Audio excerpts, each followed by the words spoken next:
Pues muy buenas tardes a todos. Va a dar comienzo la sesión número 3, formatos y servicios. Mi nombre es Alejandra Sánchez Maganto y soy la moderadora de esta sesión. Durante esta sesión se van a realizar 6 presentaciones y la duración de cada presentación serán de 15 minutos y luego daremos 5 minutos a la realización de preguntas. El primer ponente, la primera presentación se titula Nuevos formatos para distribución y utilización de imágenes por Internet. La va a realizar Guillermo Villa, que es ingeniero geógrafo en el Instituto Geográfico Nacional. Guillermo trabaja en la Unidad de Observación del Territorio del Instituto, del IGN. Ha participado, entre otros proyectos, en el diseño y desarrollo del Plan Nacional de Ortofotografía Aérea, Imagen y LIDAR, en el Sistema de Información de Ocupación del Suelo en España y en el Plan Nacional de Detección. Es secretario de la Comisión Especializada de Observación del Territorio del Consejo Superior Geográfico. Y Guillermo, cuando quieras, es tu turno.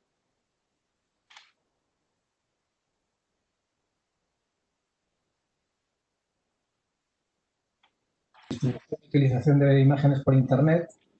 Y voy a tener que ir muy rápido porque, como siempre, me han salido muchas diapositivas. Para los que ya me conocen, no les sorprenderá. En primer lugar, el estado actual de las tecnologías IDE para servir y utilizar datos raster. Por ejemplo, en el IGN, en el CENIG, tenemos imágenes comprimidas como imágenes de satélite, ortofotos de PNOA, fotogramas sueltos, incluso modelos digitales del terreno, que estos están sin compresión, lo cual hace que no esté bien el título. Los servicios web por los que se sirven son servicios WMTS, WMS, servicios de descargas y servicios WCS para el modelo digital del terreno. Estos se pueden consumir desde clientes ligeros como por ejemplo Iberpix, el comparador de PNOA o la fototeca digital, o desde clientes pesados SIG como QGIS o ArcGIS. Esta es la situación actual. ¿Cuáles son los problemas que tiene la situación actual? Pues en primer lugar, los servicios WMS tienen una baja velocidad de visualización, es decir, un bajo rendimiento para su uso. Aplican una segunda compresión adicional en JPG, con lo cual la degradación de la imagen se aumenta porque los ficheros originales ya están comprimidos en SW. Tienen una elevada carga de los servidores y no permiten consumo directo serverless, que ahora veremos lo que es. Y WMTS tiene mucho trabajo de preparación de datos, una segunda compresión adicional también, el espacio en disco duplicado, la carga de los servidores también es muy grande, al menos en los niveles no precacheados, y no permite consumo directo serverless, que también coincide con lo anterior y ahora veremos lo que es. Como antecedentes tecnológicos del cambio que se nos está echando encima, tenemos fotos en la nube o en cloud y el streaming. Las fotos en la nube empezaron con una aplicación de Google que se llamaba Picasa, que la compró una empresa como casi todo lo que hace Google, parte de una empresa innovadora, pequeñita.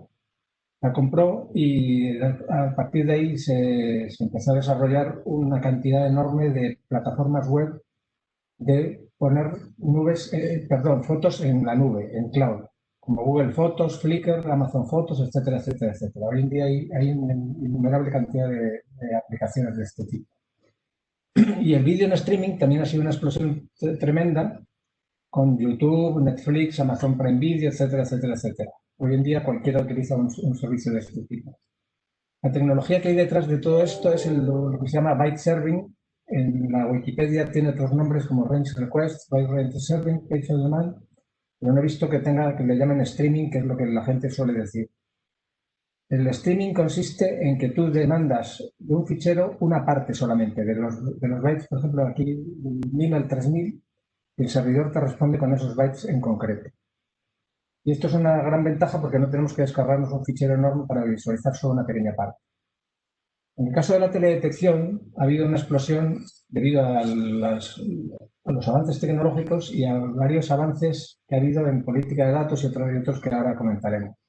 Por ejemplo, los datos gratuitos han hecho un cambio desde la situación anterior, que era que solamente se visualizaban los emails, los catálogos y visualizadores de Internet, como por ejemplo el USG Earth Explorer o el Globis, solamente ponían los JPGs en Internet y luego para descargarse las imágenes completas, cuando ya las imágenes fueron gratuitas, empezaron a descargarse en formato zip, que es la situación actual de Copernicus.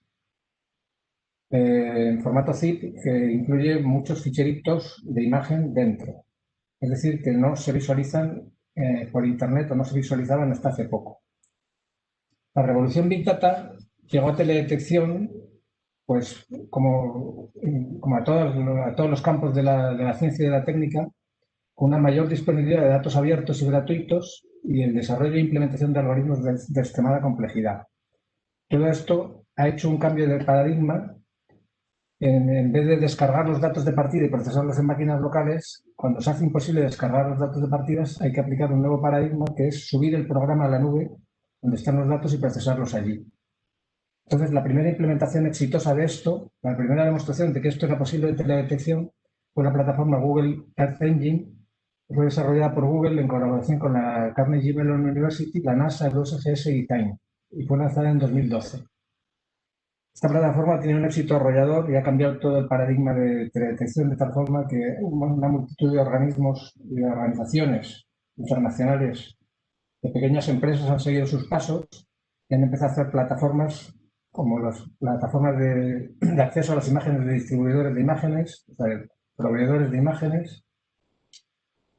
Amazon y otras, y Google, han subido todo el archivo de imágenes de satélite gratuitas a sus plataformas y le dan acceso a sus usuarios gratuitos, lo cual ha permitido el desarrollo de pequeñas startups que han surgido como setas en el mundo de la teledetección que buscan añadir valor sobre las imágenes de satélite gratuitas. Y también la Comisión Europea ha promovido la creación de alternativas europeas a Google Earth Engine con los Copernicus DIAS.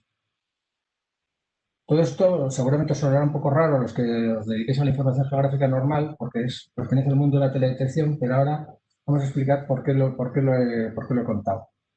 En primer lugar, surgió una idea que se nos ocurrió a varias personas al mismo tiempo, a varias entidades al mismo tiempo, que son los geotips con teselas internas. ¿Qué problema se pretendía resolver? Se pretendía resolver el enorme número de teselas de los servicios WMTS, cientos de millones de pequeños ficheritos de 256 por 256 que son muy difíciles de manejar para los sistemas operativos normales. Una solución evidente que se le ocurre a cualquiera es meter muchos tiles dentro de un fichero más grande. Y la forma más lógica es meterlos dentro de un tilet TIFF, o sea, un fichero TIFF normal, pero con tileado, es decir, que los tiles estarían dentro del fichero TIFF. Si usamos el mismo tile matrix set, podemos implementar una solución de WMTS con pocos ficheros muy grandes en vez de muchos ficheros pequeños. Y esta solución ha sido implementada por MapServer, la aplicación MapCache, también ha sido implementada por el FEGA con un desarrollo que le ha hecho Traxatec, que es el SDG, servidor de datos geográficos, y ya está operativo desde hace un par de años en el visor del SIGPAC con un rendimiento excelente. Se ha eliminado el trabajo de teselado y se ha reducido enormemente la carga de los servidores. Hay que tener en cuenta que los bloques JPG son de 8 por 8 píxeles y encajan exactamente en los 256 por 256 de los tiles. Por lo tanto, se asegura que no hay una degradación adicional debido a la mezcla de bloques de JPG no alineados. Y ahora llegamos al meollo de la cuestión. El formato COG. ¿Qué es el formato COG? El formato COG es un formato que surgió en el campo de la teledetección con el objetivo de permitir interactuar con las imágenes individualmente y no solo capas completas como se venía haciendo con los servicios WMS, WMTS y WCS. El formato COG es una forma especial del formato TIFF que tiene teselado, pirámides, compresión con pérdidas o sin pérdidas y está optimizada para el acceso aleatorio, o sea, por streaming. Por tanto, el COG es un TIFF estándar y es un GeoTIFF estándar y es compatible hacia atrás. Y quiere decir que las aplicaciones antiguas lo leen aun cuando no lo escriban. Es decir, puede que una aplicación antigua sepa escribir GeoTIFF, pero no sabe escribir Cloud Optimized GeoTIFF. Sin embargo, sí lo saben leer, en teoría por lo menos. Es decir, que el COG aprovecha las solicitudes HTTP GetRange de tal manera que le envían al visualizador, al usuario, le envían solamente las partes necesarias del fichero TIFF.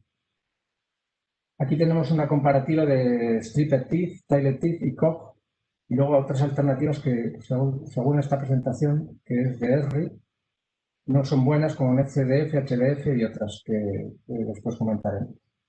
El COG ha sido adoptado por el USGS para su archivo Landsat, y la versión 2 de esta especificación es de enero del 2020, o sea, bastante reciente. Todo esto está muy en desarrollo ahora mismo.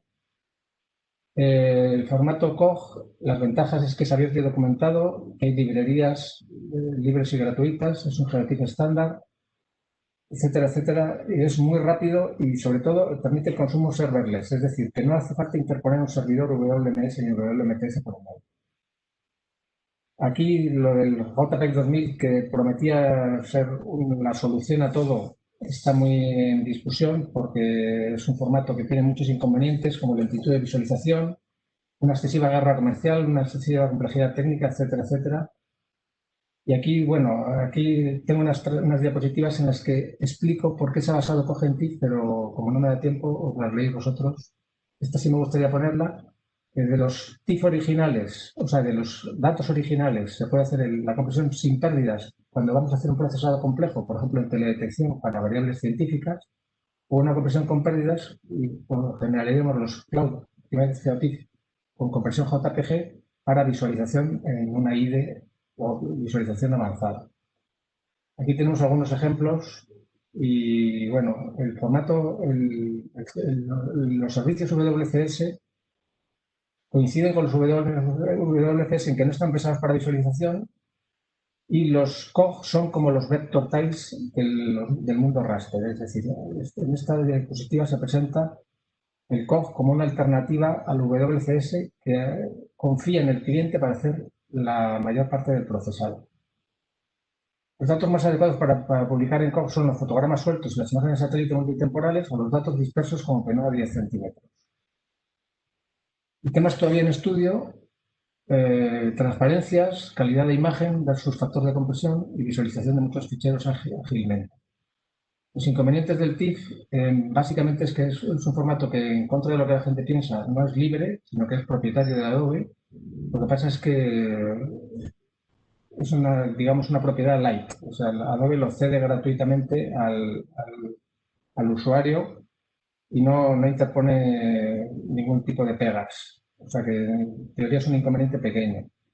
Y luego está el formato Stack, que es una alternativa para, digamos, para servicios de catálogo. O sea, ¿por qué no se utiliza el CSW? Porque el CSW está pensado para registrar layers, capas completas y no para imágenes, no para imágenes individuales. ¿Quién está utilizando, colaborando en el estándar Stack? Pues todos estos contribuidores, como veis, el USGS, Microsoft, la NASA, Hexagon, etcétera, etcétera, están trabajando en el estándar Stack. Y el estándar Stack pretende huellas y metadatos mínimos, formato JSON, catálogos estáticos, sencillez, rapidez y búsquedas en la web.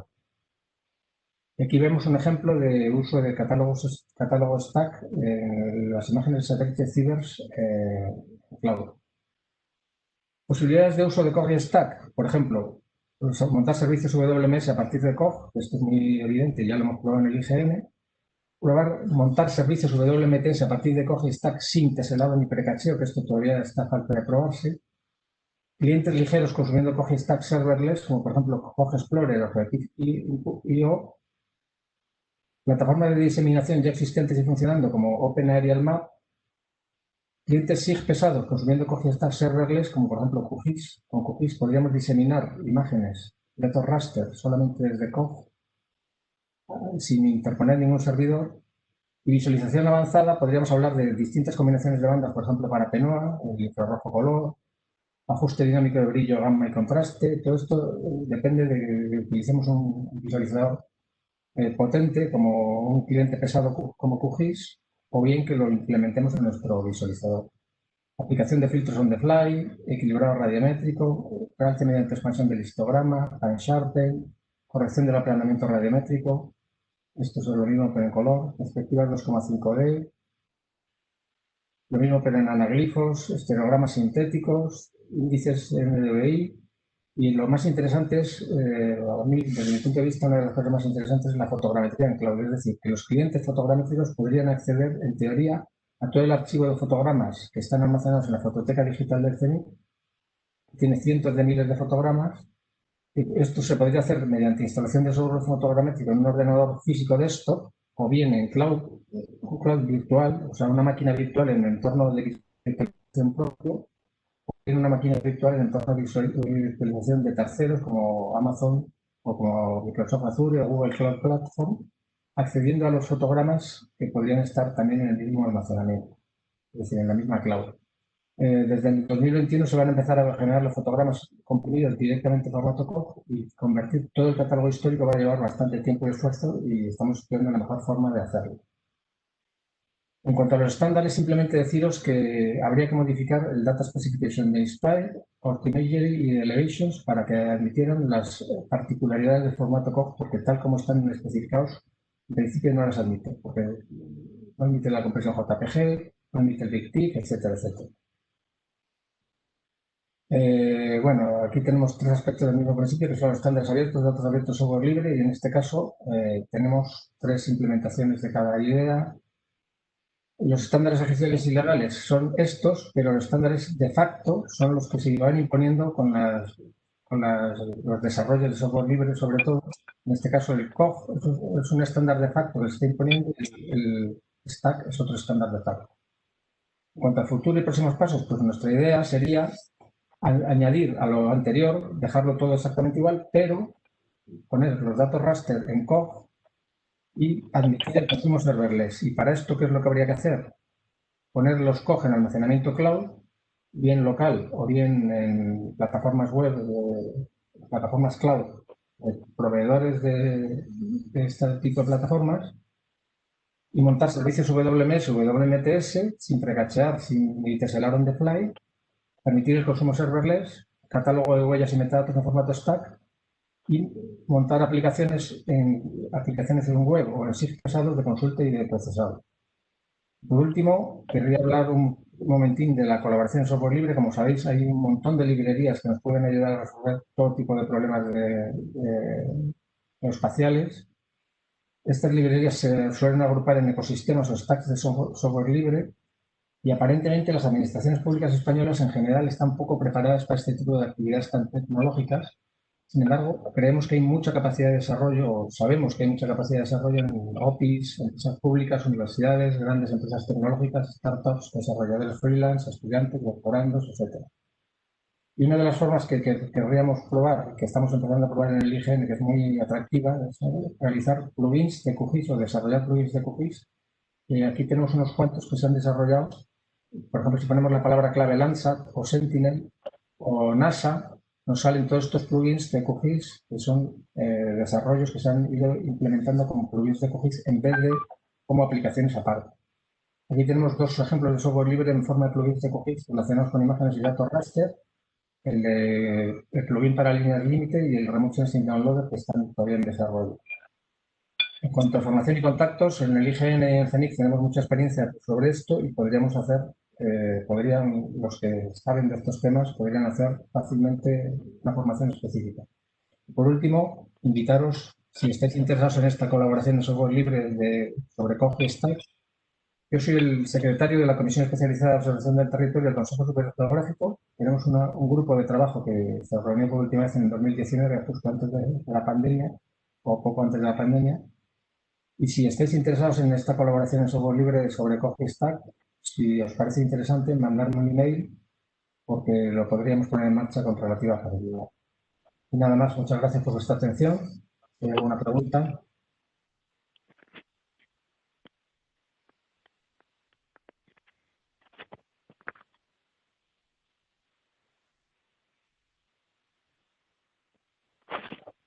Sandra, tienes el micrófono silenciado. Gracias, Guillermo, por la presentación. Y nada, lo único que te decía que justo que el tema que has tratado que es un tema muy interesante y que seguro que a los desarrolladores de datos raster, a las empresas, a las organizaciones públicas, a las universidades, que les ha puesto ahí como una lucecita para pensar trabajos futuros, pensar desarrollos y abrirse. Si no conocen este formato, pues pensar acerca de él. Entonces, mira, Guillermo, ha llegado una pregunta que nos dicen, mira, Enrique Soriano tiene esta pregunta. Dice, buenas tardes, soy Enrique Soriano de Guadalajara. Hemos implementado una plataforma server de COG con varios clientes JavaScript en producción para Copérnicos. Dice, ¿cuentan con algún caso de éxito de COG en servidor y cliente? ¿Con qué tecnología? Si nos puedes no me ha dado tiempo a hacer una pequeña demo, pero ahora no estoy compartiendo la pantalla. hemos probado a cargar en Amazon Web Services y en Azure los mosaicos Sentinel-2 que generamos en el IgE y con buen rendimiento y sin servidor de por medio. Es decir, que en principio no necesitaríamos plataforma más allá de subir los COGS a almacenamiento cloud. Por ahora hemos probado Amazon y Azure con buenos resultados. Pues estupendo. No sé si hay alguna más. ¿Alguna otra pregunta? Por aquí no. Una rápida, Guillermo. He visto que comentabas que el COG ha sido adaptado por la USGS para los Data Landsat, pero a nivel europeo, Guillermo, organizaciones públicas productoras de datos, a nivel europeo no habéis investigado cómo está la situación en el resto Europa de los países. va un poquito retrasada con esto, pero es que el COG se está desarrollando precisamente para solucionar los problemas que da la distribución masiva de datos de teledetección gratuitos. Entonces, como esto es muy reciente, en Europa todavía nos está costando un poco coger el ritmo, pero los americanos van un par de años por delante y ya lo están haciendo masivamente. En Europa lo vamos a seguir inmediatamente, prácticamente seguro. Muy bien. Pues muy bien. Pues muchas gracias, Guillermo, por tu intervención. Vale. Pasamos a la segunda presentación, que la va a llevar a cabo Francisco Javier Zarazaga Soria. Javier pues, es profesor titular del Departamento de Informática e Ingeniería de Sistemas de la Universidad de Zaragoza. Lleva trabajando en el mundo de la SIDE desde el año 2000 y en este campo pues, ha participado en muchísimos congresos, en proyectos de investigación y desarrollo, de transferencia de tecnología. Ha realizado muchas publicaciones, más de 100 publicaciones en revistas nacionales e internacionales y muchas ponencias en congresos nacionales e internacionales. La presentación que nos va a realizar a continuación se titula El giro hacia la web de los estándares de servicios OGC. Pues Javier, cuando quieras, es tu turno.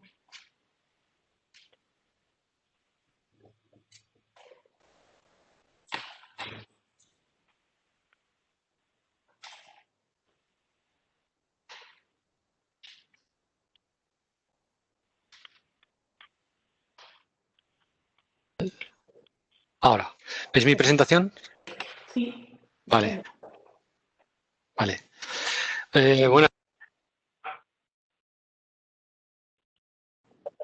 Ahora no te oímos, Javier. Ahora sí. Ahora sí. Es que no avanzaba la presentación. Ahora, vale. Bueno, este es el título de la presentación, como ha comentado Alejandra. Tiene un poco de mala intención el propio tipo de letra que he elegido para el título, porque si os fijáis es un tipo de letra un poco ochentero. Entonces, quiero que veáis un poco, pues eso, cómo estoy jugando con los tiempos, porque creo que esto es importante a considerar y para que tener un poco en cuenta que nos ha llevado aquí. Bueno, si vamos con la presentación, pues si nos vamos al origen de los tiempos, pues en el inicio fue la web.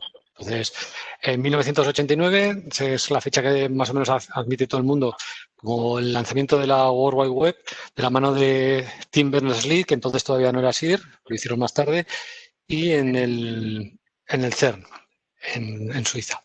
Entonces, bueno, básicamente pues se monta pues para tener un espacio de información global y único, donde todos podamos compartir y donde todos podamos tener acceso.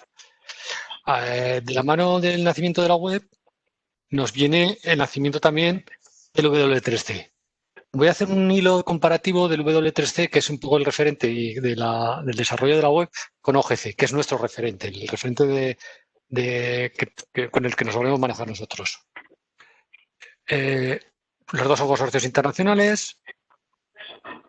Los dos nacen en 1994.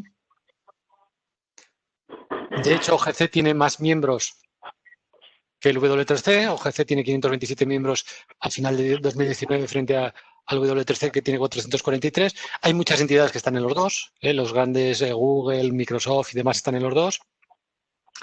Pero yo creo que el factor importante que tenemos que tener en cuenta es este. OGC nace con la idea de crear estándares abiertos e interoperables para la comunidad geoespacial global. Eso dentro del marco de los SIG y de la World Wide Web. Sin embargo, el W3C nace para crear recomendaciones y estándares que aseguren el crecimiento de la World Wide Web a largo plazo. Claro, bueno, pues esto es lo que tenemos y la 3W pues es con lo que estamos trabajando. ¿Qué ocurre? ¿Por qué no migramos de OGC hacia lo que plantea W3C, hacia la World Wide Web, hace muchos años?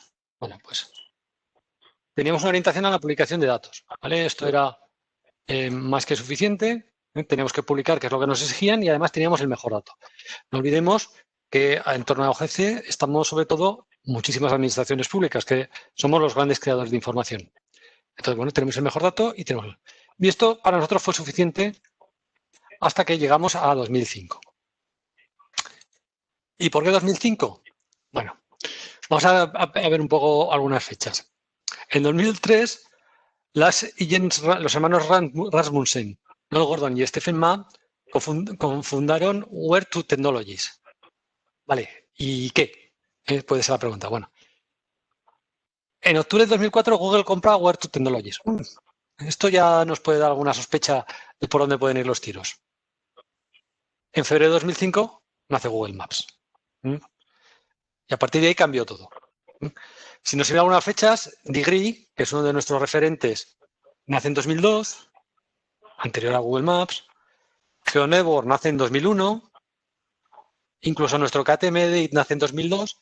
Pero es más, uno de los referentes de OGC, que todavía sigue siendo posiblemente su estándar de más éxito, que es el WMS, nace en 1999.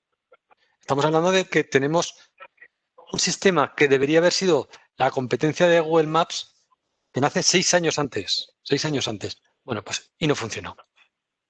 ¿Secreto del éxito de Google Maps? Bueno, es de Google. Podemos decir, bueno, es de Google, claro. Eso puede ser un éxito. Bueno, pues no necesariamente. Porque también de Google eran el Google Answer, el Lively, Glass, Google Book, Google Wave, Google Health o Google Maps. Y algunos más. No todo lo que lleva el nombre de Google va garantizado con el éxito. Entonces, quizás ese no sea el motivo. O no sea motivo suficiente. Puede ayudar, pero no sea motivo suficiente.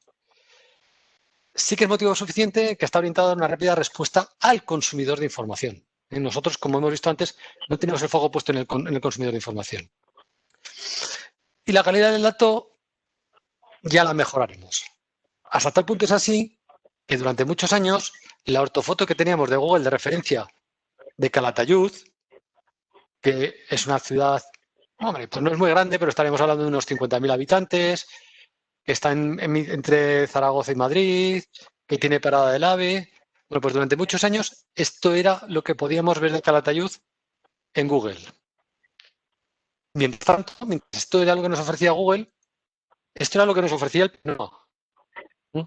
Esta imagen de calidad estaba disponible en Internet a través de los estándares del OGC en el mismo momento, en el mismo etapa temporal que lo que hemos visto anteriormente. Luego, la calidad del dato no es el elemento de referencia que nos garantice eso, como hemos visto. Bueno, pues queremos compartir el éxito de la World Wide Web. Queremos unirnos a ese carro. ¿Qué hacemos? Bueno, pues vamos a poner fácil, tenemos que ponérselo fácil a los que crean soluciones en ese entorno. Tenemos que facilitar que la gente construya sistemas por encima, accediendo a los servicios que estamos publicando. Genial, hagámoslo. ¿Vale? La idea es buena, pero ¿cómo? Bueno, permitamos que el acceso a nuestros servicios se haga de modo análogo a como se hace con los servicios web más populares. Es decir, hagámoslos RESTful. Estamos hablando de un estilo de arquitectura software, que es el estilo REST. El servicio web que sigue en este estilo es lo que se denomina los RESTful Web Services, y como principios fundamentales tienen que son cliente-servidor, que no tiene estado, que de hecho, uno de los primeros estándares con los que yo tuve que trabajar en OGC fue el estándar de catálogo, y tenía estado en sus primeras propuestas, y eso fue un auténtico infierno. Llegamos a desarrollar una implementación, pero era un auténtico infierno por el tema del estado. Que sea cacheable, que tengan unas interfaces uniformes. Y bueno, luego OGC las ha tenido, pero no están tan uniformes. Y que además permitan ofrecer la transferibilidad de código. Es decir, por ejemplo, que podemos transferir JavaScript para su ejecución. Vale. ¿En qué estado estamos en estos momentos desde el punto de vista de los estándares OGC? Bueno, pues tenemos el OGC API in progress. Aquí, en esta URL, podéis ver cuál es el roadmap que ha planteado OGC y con fechas de objetivos determinados. que está basado en OpenAPI, que es de la Linux Foundation. Bueno, pues ya estamos utilizando referentes, ¿vale? ¿Es esto bueno? Hombre, pues sí, porque no se reinventa todo. El hecho de partir de OpenAPI pues ya nos está proporcionando herramientas para generar automáticamente documentación, de métodos, parámetros, modelos, entre otros. Sobre todo, es que tenemos unos principios de referencia comúnmente aceptados. Es decir, no vamos a reinventar la rueda, vamos a mantenerlo simple e intuitivo, vamos a usar formatos conocidos, vamos a construir URIs consistentes con una estructura predecible. Vamos a usar HTTP bien, es decir, sin forzarlo semánticamente. Vamos a seguir las prácticas actuales de seguridad de la web. Vamos a usar OpenAPI 3 para escribir el API para humanos, para que la podamos entender, para poderlo comprender y saber cómo utilizarla. Vamos a soportar W3C Cores y vamos a probar las APIs desde el principio. No vamos a tener que esperar a tener ya todo funcionando, sino ya podemos funcionar desde el principio. Bueno, ¿cuál es el primer paso donde está trabajando OGC? Pues en la OGC API Factories como primer paso, que es el heredero del Web Factory Service de toda la vida. Es decir, queremos pasar de los servicios GetMathPost a la API REST. En esto, pues en este contexto, tenemos una nueva acción de trabajo del MIT-C a desarrollar buenas prácticas de Inspire basadas en el uso de OGC API Factories como servicio de descarga de Inspire. Ya teníamos una propuesta del WFS, vamos a trasladarla aquí, vamos a trasladarla a este entorno, ¿vale? Y ya está. Bueno, la mala noticia es que no. El WFS o el OGC API Factories, al fin y al cabo, devuelven datos. Es decir, aquí podemos aplicar aquella máxima que se utiliza tanto en el trabajo de los datos, que si metemos basura, sacamos basura. Es decir, vale, montamos nuestro estándar cumpliendo, pero si no le metemos unos datos y una estructura de los datos que sean buenos, no nos va a aportar nada. Simplemente estaremos cambiando la manera de interaccionar. Os recuerdo que al principio he dicho que presumíamos de que teníamos los mejores datos y que los hemos tenido. Sigamos manteniéndolos. Eso es importante, es un punto importante que no debemos perder. Como consecuencia, pues seguimos necesitando tener datos de calidad en contenido y en estructura. Necesitamos trabajar en los modelos y en la creación de contenidos de acuerdo a estos modelos. Es decir, trabajos que teníamos en marcha no los podemos olvidar. No basta con cambiar la manera de acceder a las cosas. Tenemos que seguir manteniendo esa línea. No podemos sustituir un trabajo por otro. Tenemos que hacerlos evolucionar conjuntamente. No nos debemos olvidar los metadatos.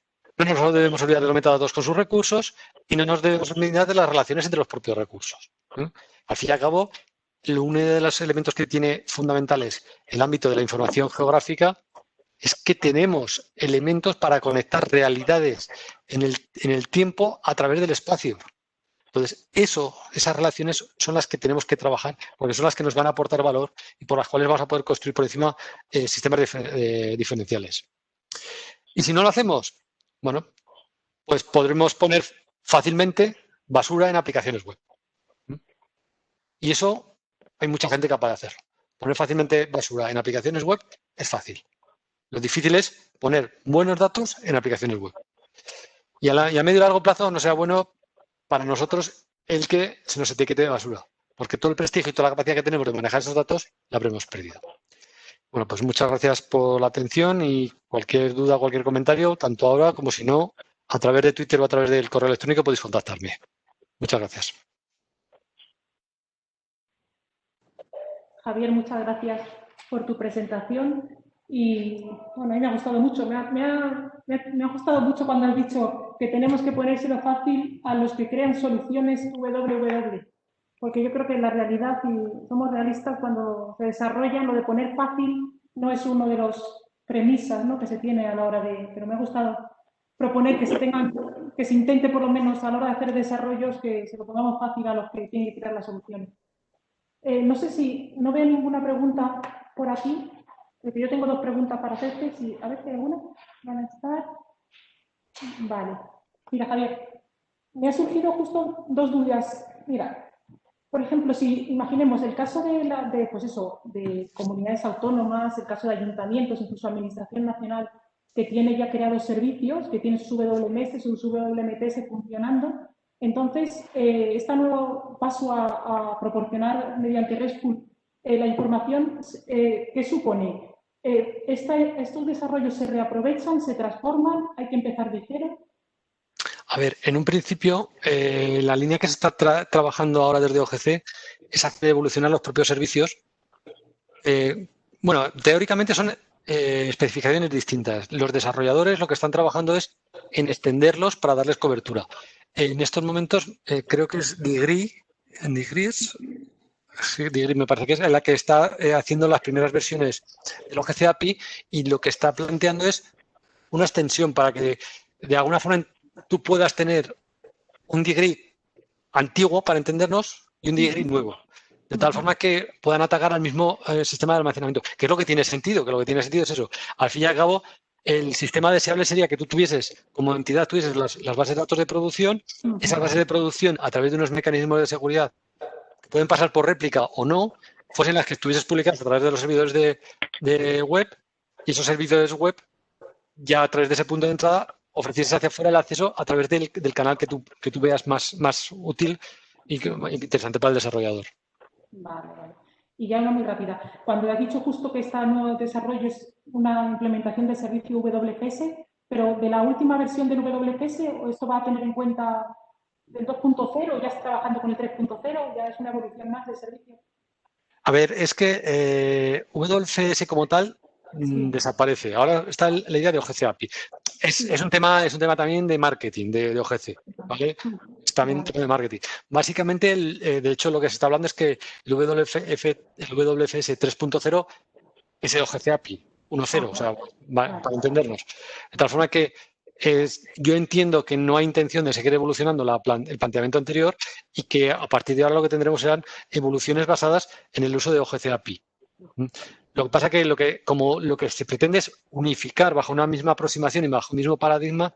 No vamos a tener iniciativas separadas como pasaba con WFS, WMS, sino que van a colgar todas de la idea de esa idea de OGC API. Sería, entre comillas, OGC API WFS, OGC API WMS, que de alguna forma fue lo que se intentó hacer el camino hacia atrás hace unos años, donde teníamos los diferentes servicios web y lo que se hacía era abstraer hacia arriba diciendo que cuál era la interfaz mínima. La interfaz mínima lo único que tenía que tener era un capabilities. Y a partir de ahí cualquier cosa que tuviese un capabilities podía ser homogéneo.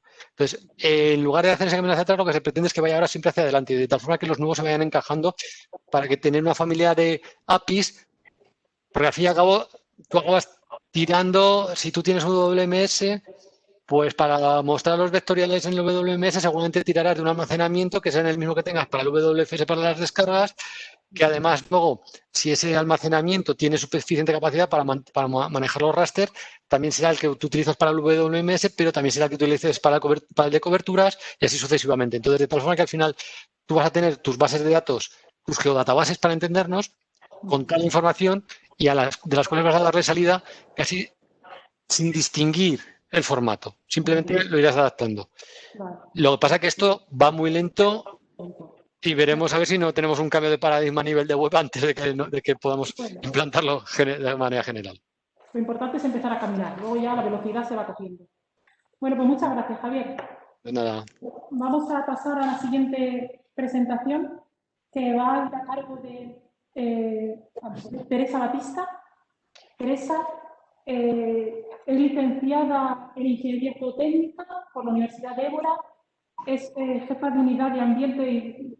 Lo siento, Teresa, porque el portugués no lo domino. No te preocupes. Desenvolviente y profesora auxiliar del Departamento de Paisaje, Ambiente y Ordenación de la Universidad de Évora. Bueno, ha coordinado muchos proyectos internacionales y nacionales, ha recibido varios premios de la cartografía, al sitio, al medio ambiente. Y bueno, tiene mucha experiencia en conferencias nacionales e internacionales. Y Teresa, hoy nos va a realizar una presentación que se titula O contexto de IDE aplicado a movilidad sostenible, estado del arte en Iberoamérica. Pues adelante, Teresa, cuando quieras. Hola. Bien. ¿Está compartida la tela? Sí, sí, sí, perfecto. ¿Puedo hablar en portugués?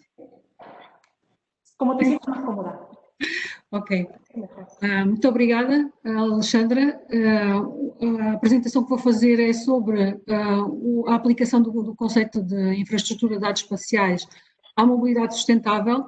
Este trabalho está a ser feito no âmbito de uma rede ibero-americana de mobilidade urbana sustentável e o que fizemos aqui é, no fundo, tentar fazer agora a primeira fase de identificar qual é que é o estado da arte das infraestruturas de dados espaciais e em termos de informação, o que é que poderá existir para a mobilidade sustentável.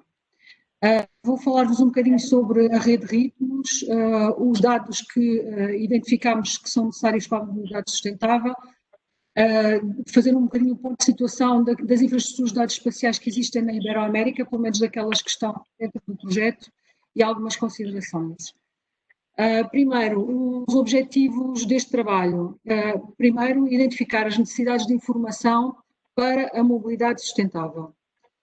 Depois, identificar a informação que existe disponível no âmbito dos distintos países da Iberoamérica e fazer uma análise exploratória que permita, eventualmente, vir a criar uma infraestrutura de dados espaciais para a mobilidade sustentável. Como sabem, a mobilidade é um dos direitos fundamentais da nossa sociedade. A mobilidade sustentável e aquilo que se chama de mobilidade inteligente é dos desígnios do século XXI.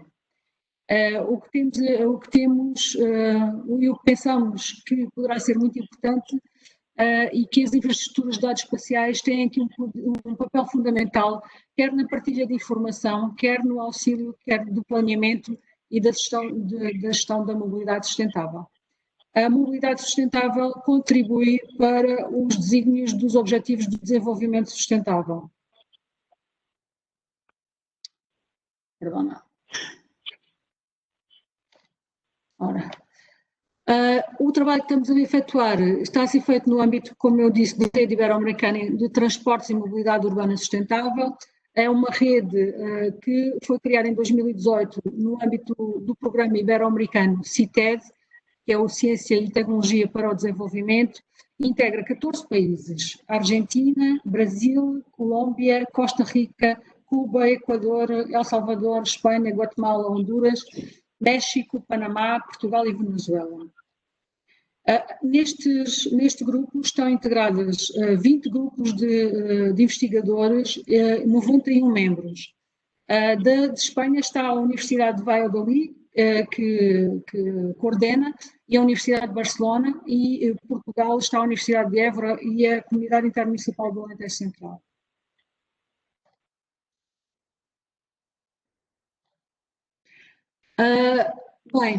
Como é que isto se contextualiza? Basicamente, a mobilidade é um dos grandes problemas do nosso século.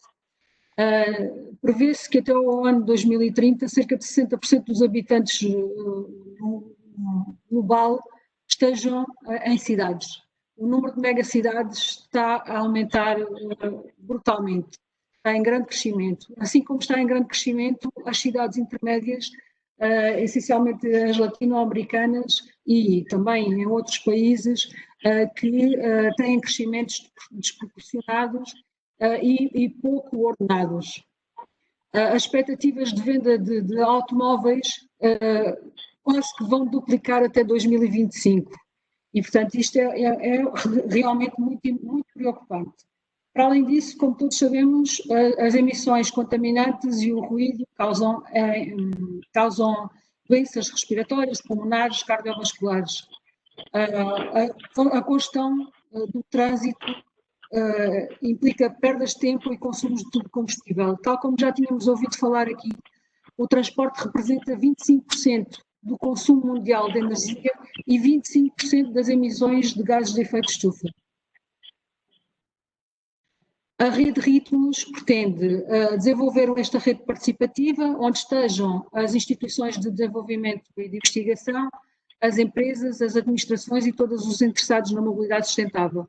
O que é que nós estamos a analisar? Estamos a analisar as fontes energéticas, as tecnologias e as infraestruturas relacionadas com a mobilidade.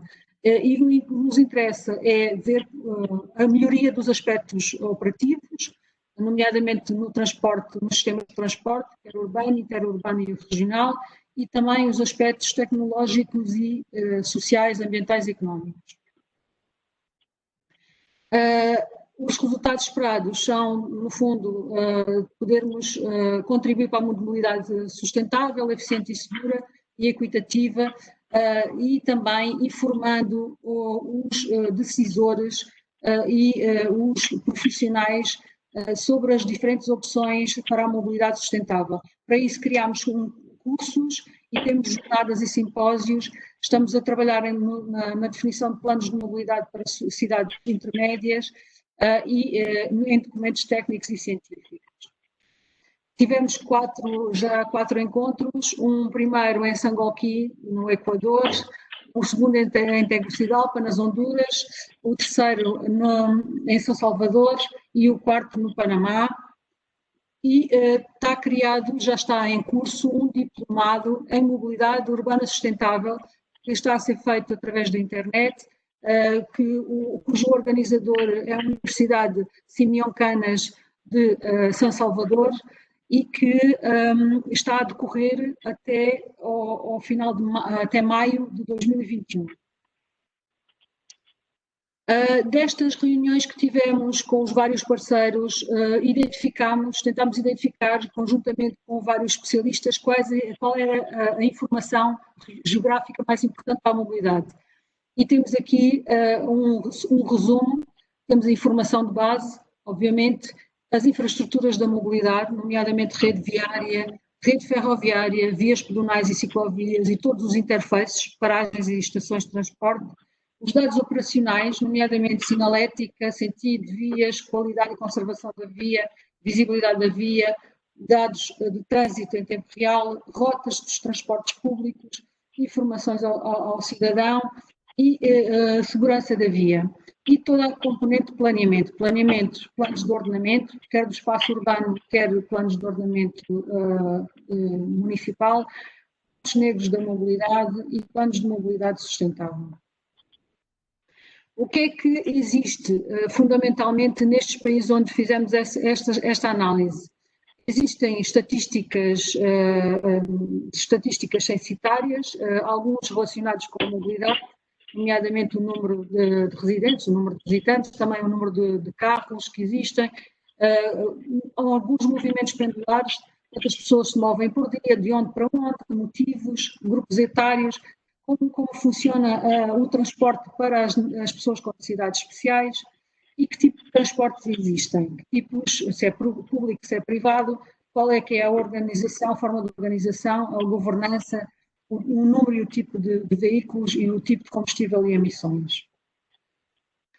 Dou-vos aqui só um exemplo da cidade de Guatemala. A cidade de Guatemala utilizou dados dos telemóveis, da localização dos telemóveis dos cidadãos que conseguiram adquirir a uma empresa de telecomunicações e que foi possível adquirir a uma empresa de telecomunicações para identificar os pontos negros na cidade, os problemas de congestionamento do trânsito e sobre os quais acabaram por definir todo o plano de recuperação do transporte público.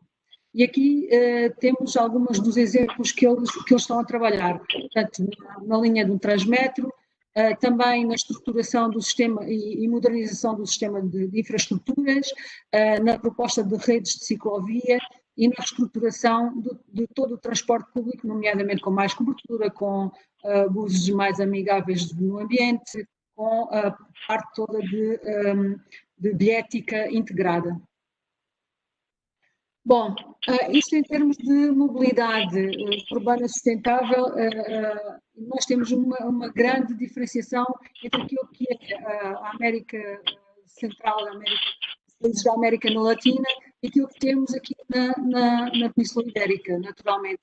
Lá tem uma sobrepopulação, portanto tem megas cidades. Nós aqui temos algumas zonas metropolitanas de grande densidade populacional, mas a maioria são cidades intermédias ou cidades de pequena dimensão.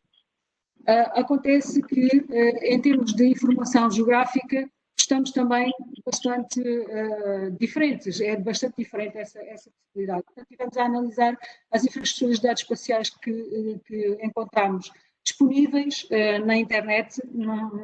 Há bastante mais coisas do que eu inicialmente estaria à espera. Por exemplo, temos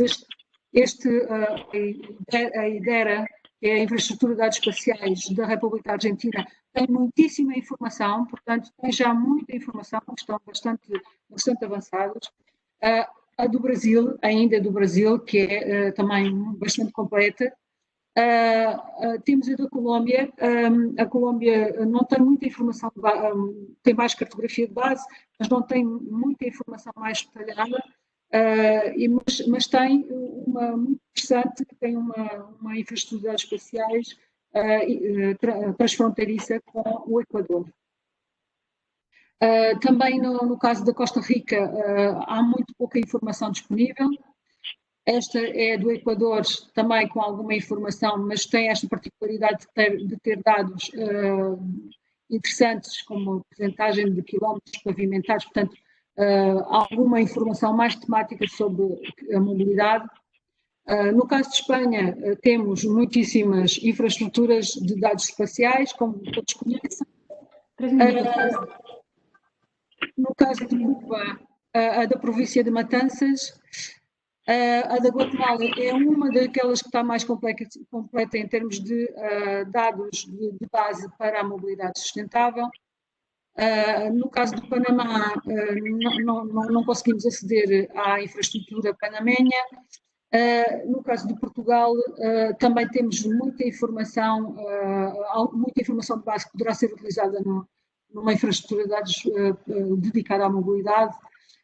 Relacionado mesmo com o transporte, temos aqui dois exemplos, um do Chile e um dos Açores. Isto para vos dizer que, em termos de infraestruturas de dados espaciais, a nossa ideia é fazer um levantamento dos dados que estão disponíveis neste momento para poder identificar aquilo que será possível criar, identificar aquilo que poderá ser possível colocar numa infraestrutura de dados espaciais de mobilidade. Para terminar, como considerações finais, e atendendo às grandes diferenças que existem entre a Península Ibérica e a América Latina. No caso da América Latina, há uma necessidade muito premente em melhorar a legislação. Isto foram necessidades identificadas nas conversas que tivemos com os especialistas com quem trabalhamos. A aplicação de standards, as normas de partilha e a interoperabilidade. Há uma grande lacuna a nível tecnológico e de alfabetização digital nesses países. E, portanto, há que também trabalhar toda a parte da capacitação, de apostar nas tecnologias, da capacitação dos recursos humanos. Há também que aproveitar a informação de base que já existe em algumas respectivas ideias, aproveitar e ir buscar informação local e das empresas. Há muitas empresas que, na verdade, têm informação muito importante e criar e atualizar os estudos de planeamento. Para além disto, tudo isto tem como sentido, como objetivo, promover os sistemas de transporte integrados, a melhoria da acessibilidade, a segurança e o controlo e apostar em tecnologias limpas para a diminuição da poluição que é causada pela mobilidade sustentável. E é tudo. Muito obrigada. Si tiver alguma questão, por favor. Teresa, muchas gracias por la presentación, muy interesante. Además que un proyecto muy complejo, poder poner de acuerdo tantos países para poder eso, pues compartir los datos que tienen, poder saber en qué estado se encuentran. Enhorabuena porque es un trabajo desde el punto de vista, pues desde aquí, desde el otro lado, lo veo muy complejo. Enhorabuena. Además el tema de la sostenibilidad, que es un tema de hoy en día tan importante, aplicado a lo que es el transporte, pues también es muy interesante. Seguramente que una vez que lo pongáis en marcha pueda haber información disponible, seguramente que el ciudadano, el usuario, todo el mundo va a poder consultar esa información. A ver si veo, Teresa. No, preguntas así no hay. Mira, solo una duda que me ha surgido. Claro, a día de hoy, según has explicado, estáis haciendo como un repositorio, ¿no?, de la información disponible en cada uno de los países. Entonces, Sí. toda esa información seguirá, a lo mejor, estándares, serían recomendaciones que tengan los propios países en algunos de ellos. Entonces, a la hora de armonizar luego información procedente de tantas fuentes, todo ese tema de trabajo para conseguir eso, pues poder mostrar capas de información unidas, todo eso no sé si estáis o todavía no habéis empezado a ver en el grupo. No, todavía no. En este momento estamos solo identificando la información que existe, pero todavía no estamos descargando esa información. Eso lo que queremos, en el fondo, es compilar esa información en una ID de movilidad. A ver si lo conseguimos. Bueno, pues nada, mucho ánimo y adelante.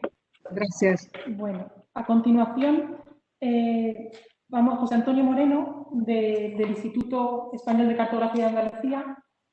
José Antonio, eres jefe de servicio de gestión de la información del Instituto de Estadística y Cartografía de Andalucía. Desde este servicio pues trabajan en gestionar, entre otros proyectos, el Callejero Digital de Andalucía Unificado y el Banco de Datos Estadísticos de Andalucía. Este banco de datos es el repositorio de información que da soporte a toda la producción estadística del Instituto de Estadística y Cartografía de Andalucía. José Antonio nos va a hacer la presentación titulada Publicación de información estadística a través de formatos interoperables. José Antonio, cuando quieras, adelante. Te toca.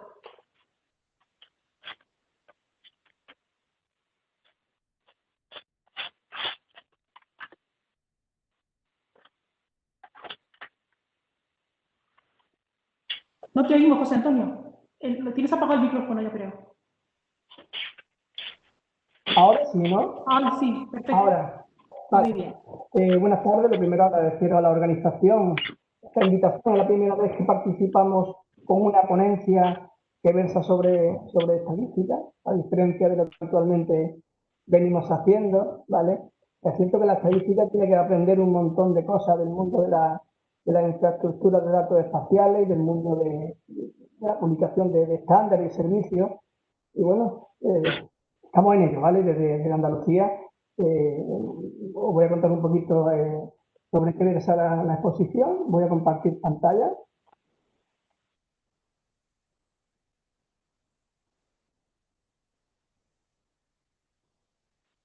A ver, se ve, ¿no? ¿Sí? Perfecto. Vale. Perfecto. Vale, bueno, pues estos son los puntos que vamos a abordar. Os voy a contar Badea. Badea es el banco de datos estadístico de Andalucía. Lo usamos como soporte para la carga de información y publicación de datos. Veremos un poquito el futuro de la estadística y la cartografía en el marco más legislativo aquí en nuestra comunidad. Os contaré un poquito de Badea, este banco de datos, el nuevo paradigma de la reutilización y algunos ejemplos de cómo reutilizadores están haciendo uso de toda esta información. Bueno, lo primero, Badea es un repositorio, es un data warehouse orientado a la carga y difusión de información estadística. Tiene como principio el del dato único. El dato se carga una sola vez, lo carga el gestor, el propietario de esa información, y los diversos departamentos, áreas de instituto, así como las consejerías de la Junta de Andalucía, lo usan como repositorio de información, tanto para la carga como para la difusión de los datos. Y es algo que hicimos a medida porque hicimos un análisis de las diferentes herramientas que hay en el mercado, orientada al business intelligence, y ninguna cumplía con la expectativa de lo que desde Andalucía queríamos abordar. Un poco de historia. El proyecto empezó en el año 2006. En 2006-2007 hicimos ese primer repositorio. En 2008-2009 lo orientamos hacia todo lo que es la producción y difusión de información estadística a través de la página web.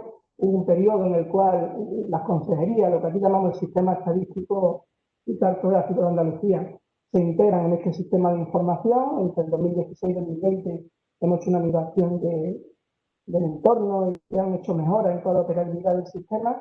Y fue en 2020, y debo de decir que el dichoso COVID nos ayudó bastante a empujar el proyecto de cara a que, bueno, todo el portal COVID de la Junta de Andalucía, del cual se nutren todos los agentes, medios de comunicación y demás, todos recogen de la información. Bueno, fue en pleno confinamiento cuando echamos a andar con todo el tema de la interoperabilidad. Poco para los desarrolladores, bueno, vale una aplicación que está desarrollada en Java, en Java 7, el proceso de migración a Java 8, la base de datos Oracle, 12, está desarrollado con Pentaho, esos son los componentes que estamos utilizando, y para todo lo que es la gestión de la caché estamos usando un Finispan.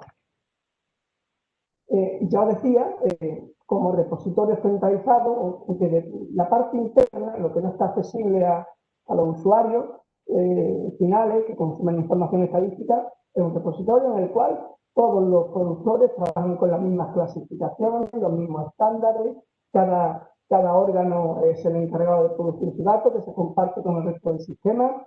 Y bueno, hay un equipo de administración que está aquí en este servicio, que es el que se encarga de garantizar que todo fluye y que todo va con garantías, ¿no? Vamos a un poquito de la operativa desde dentro. Estos son pantallazos de Badea, bueno, está organizado por actividades, cada usuario tiene su rol para acceder al sistema.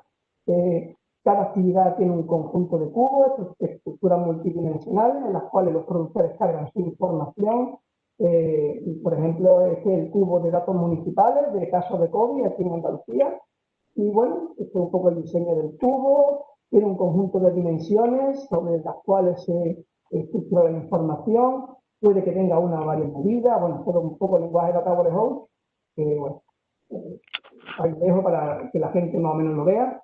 Y evidentemente un cubo, la información está con bastante granularidad, y lo que hace cada productor es definir un conjunto de tabulaciones que son las que él tiene que satisfacer la demanda de su usuario.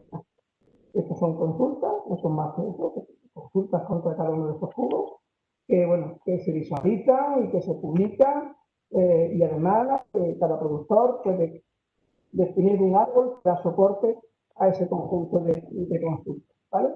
Y después, por la parte de dentro, que tiene toda su visión en la parte de fuera, en lo que es la página web del Instituto y también de la Consejería de la Junta de Andalucía, a través de las cuales se difunde toda esta información. Un poco como se ve esto desde fuera. Es un ejemplo, el portal COVID de Andalucía. Aquí todos los días se almacena la información de los casos registrados, los 14 últimos días, pruebas de PCR, etcétera. Y bueno, pues este es el mismo árbol que se menciona en la parte interna, que da soporte a las consultas, que los usuarios finales las pueden ver, las pueden filtrar para adaptarlas a sus necesidades, pueden, por supuesto, hacer un mapa temático para ver la distribución de cualquier variable en el territorio, completas, símbolos proporcionales, y por supuesto, tradicionalmente lo de siempre, se pueden exportar a varios formatos. También deciros que Badea es el referente en el portal de datos abiertos de la Junta de Andalucía en todo lo que tiene que ver con información estadística. Cualquier usuario que quiera información de carácter estadístico y la quiera ver en el portal, no tiene más que buscarla y al final a lo que llega es a una página de productos, en este caso es una página del propio instituto, en la cual localiza toda la información que está buscando. Un poco enmarcamos el futuro, ¿no? El futuro es presente y futuro de la estadística y la cartografía en Andalucía. Bueno, en Andalucía, como en otras muchas comunidades de España, incluso a nivel nacional, hay un plan estadístico y cartográfico, actualmente tenemos uno en vigor, y ahora mismo se está, en breve, esperemos tener aprobado el nuevo plan estadístico y cartográfico 2021-2027, se aprobará en el Parlamento de Andalucía, normalmente siempre se aprueba por tener unanimidad de todos los grupos parlamentarios. Y bueno, lo pongo aquí simplemente por dar una serie de pinceladas a todo lo que tiene que ver con el mundo de la producción del dato y también de la difusión de la información. Bueno, esto es la exposición del motivo de la anteproyecto del plan, y aquí hablamos de los datos, ¿vale? Nosotros siempre decimos, necesitamos la producción del dato y hablamos del papel tan crucial e importante que desempeñan en el desarrollo y la transformación de cualquier sociedad. Todo se basa en el ámbito de la información y, como no puede ser de otra forma, nosotros estamos volcados desde siempre a la producción de datos.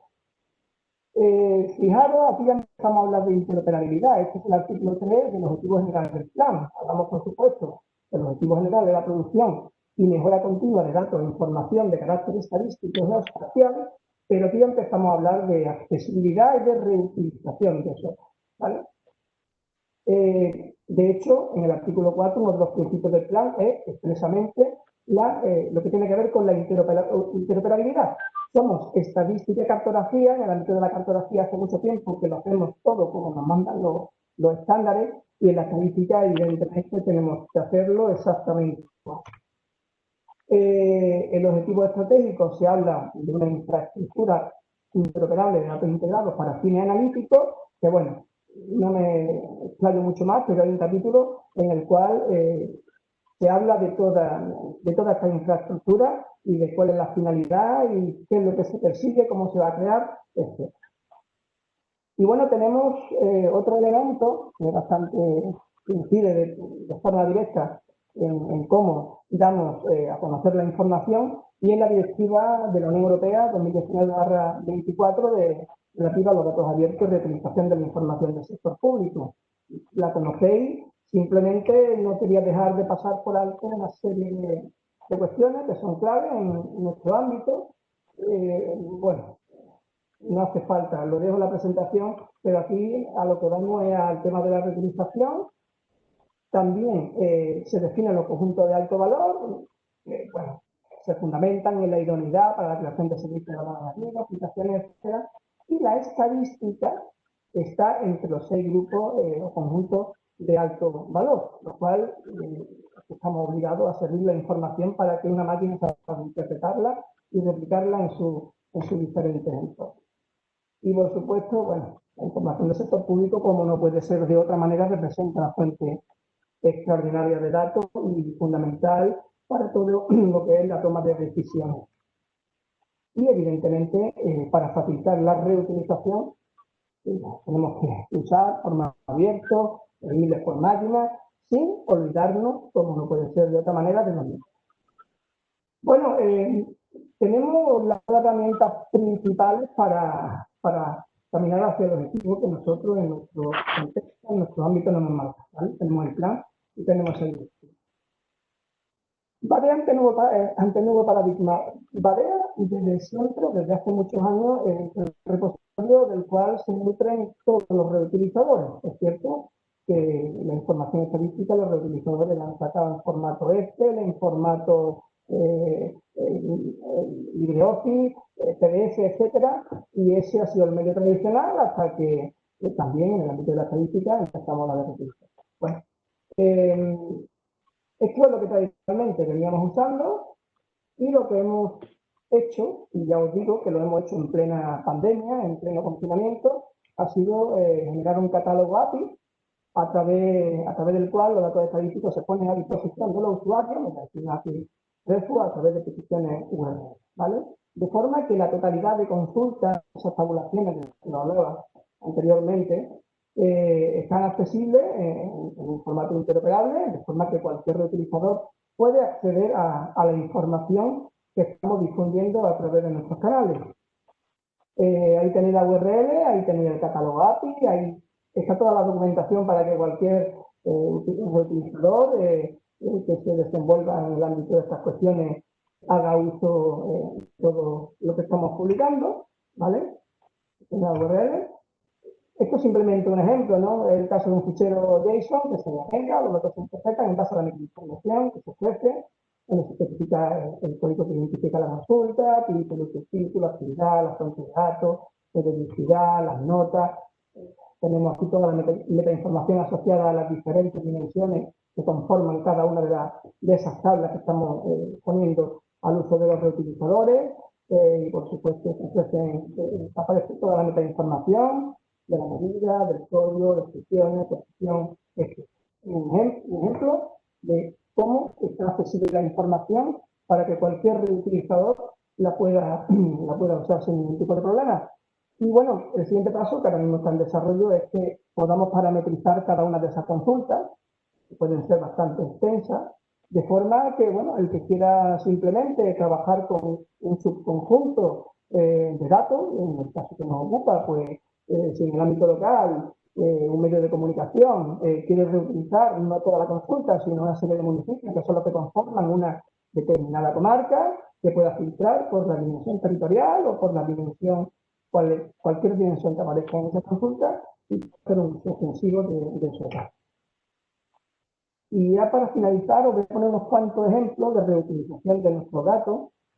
En el ámbito de los medios de comunicación, pues, por ejemplo, el diario.es, que publica todos los días la información sobre los datos de COVID, la incidencia de los casos, los datos municipales, es uno de nuestros reutilizadores, está haciendo uso de nuestra información junto con la de otras comunidades, y bueno, pues tenéis datos de incidencia acumulada los últimos 14 días, llega a la escala del municipio, o las tasas de contagio, son ejemplos, ¿vale? Son ejemplos de reutilización.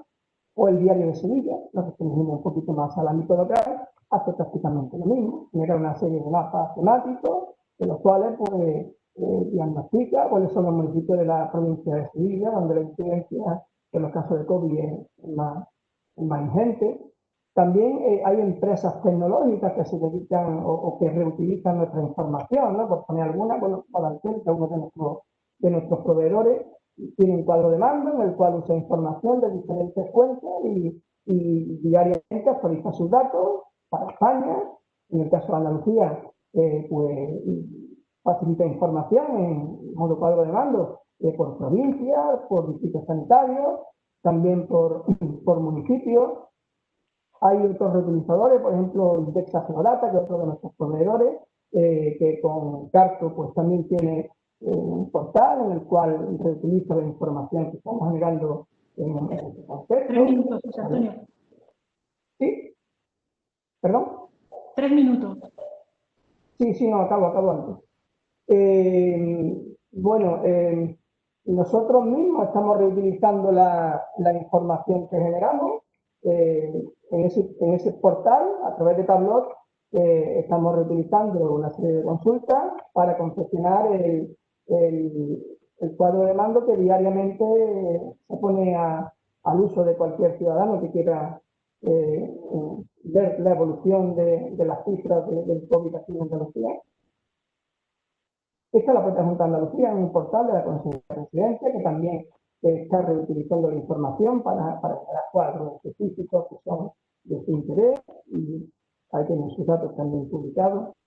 Y hay pequeños reutilizadores, gente, desarrolladores, que bueno, pongo un ejemplo, esto es una consulta que también está accesible a través de JSON, y es un reutilizador, un compañero de aquí del instituto, que tiene su tablita, tiene su tablita, al cual ha metido un par de columnas más, que son las que a él le interesaban, y él en su aplicación, en su dispositivo móvil, pues tiene su cuadro de mando para la información que realmente a él le interesa. Entonces, son muchos los ejemplos que podríamos hacer. Y con esto termino, ¿vale? Muchas gracias. José Antonio, estupendo, muy interesante todo lo que nos has contado. Y además, sobre todo, ver muchos que realmente se está utilizando la información y, sobre todo, ahora en los tiempos que estamos pasando con la pandemia, con el COVID y todo, que haya datos disponibles, estadísticos, para poder mostrar en tiempo, casi no en tiempo real, pero en el tiempo más actualizado posible, cuál es la situación. Me imagino que, pues, que está sirviendo de mucha utilidad esa información que estáis dando. Sí, nosotros, fíjate, en el ámbito de la estadística pública, los periodos de actualización, el mes ya es todo un gusto, el IPC es mensual, y bajarlo a la publicación de datos diarios ha sido, lamentablemente, esta situación la que ha hecho que tengamos información diaria. Y una duda, José Antonio, igual que tenéis localizado lo que son casos de uso, o sea, realmente quién os está utilizando, ¿estáis recibiendo algún feedback de necesidades, de qué datos gustaría que también estuvieran a disposición? O sea, no sé si tendréis implementado algún cuestionario o algo para que de alguna manera, o no, ¿qué otros datos interesaría que estuvieran a disposición? O no. Un certificado como tal no tenemos implementado. Es cierto que nosotros canalizamos a través de nuestros servicios de difusión las demandas a medida, y hay peticiones a medida, que en muchas ocasiones lo que ocurre es que hay una repetición de una determinada demanda, y lo que hacemos es, a través del productor del dato, dan satisfacción a través de una consulta, de una tabla de datos, de ese tipo de demandas especiales, ¿no? Es posible, claro. Y una última pregunta, José Antonio. ¿Estáis en contacto en cuanto a lo que son la API que has comentado, que habéis desarrollado, no sé, con el portal de datos nacional, datos.gov.es, para poder nutrir también, para vosotros poder aportar esos datos estadísticos para que la parte de datos abiertos estuviera a la disposición también de, pues eso, a través del portal nacional de datos abiertos? No sé si habéis estado en contacto o si barajáis la posibilidad de contactar con... Pues, la verdad que no lo sé. El portal de datos abiertos de Andalucía. Me imagino que tendrá ese tipo de interlocución. Eso, sí. Luego No lo contactar. sé, me imagino que sí que coordinarán esa serie de cuestiones, pero no podría responderte a esa pregunta. Nada, muy bien, muy interesante, José Antonio, muy bien. Gracias. Muchas gracias. Bueno, a continuación va a realizar la presentación Francisco Javier López Pellicer. Javier es miembro del Grupo de Sistemas de Información Avanzados de la Universidad de Zaragoza. Es investigador en el área de las infraestructuras aeroespaciales. Ha participado pues, en muchos proyectos de desarrollo de ontologías, de IDE, servicio de descubrimiento, indexación de web. Lleva trabajando muchísimos años también en lo que es el tema de las infraestructuras aeroespaciales y también en los temas de los datos enlazados, las ontologías. Y Javier, la presentación que vas a realizar es GeoPacket con Inspire. Adelante, cuando... Exactamente, permitidme que comparta un momento la pantalla.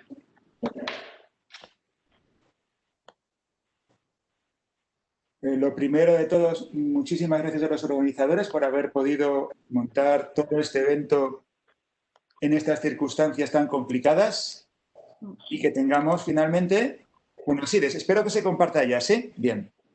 Bueno, mi presentación va sobre GeoPackets. GeoPackets para Inspire. Ya he presentado alguna vez, he hablado alguna vez de GeoPackets en IDEs anteriores y en algún que otro evento. ¿Y realmente de qué se trata? Es un formato de OGC para codificar información espacial para nosotros. Fijaros en la descripción tan bonita que están haciendo, que nos dicen que sirve prácticamente, que va a ser abierto, que es basado en estándares, independiente de plataforma, portable, autodescriptivo.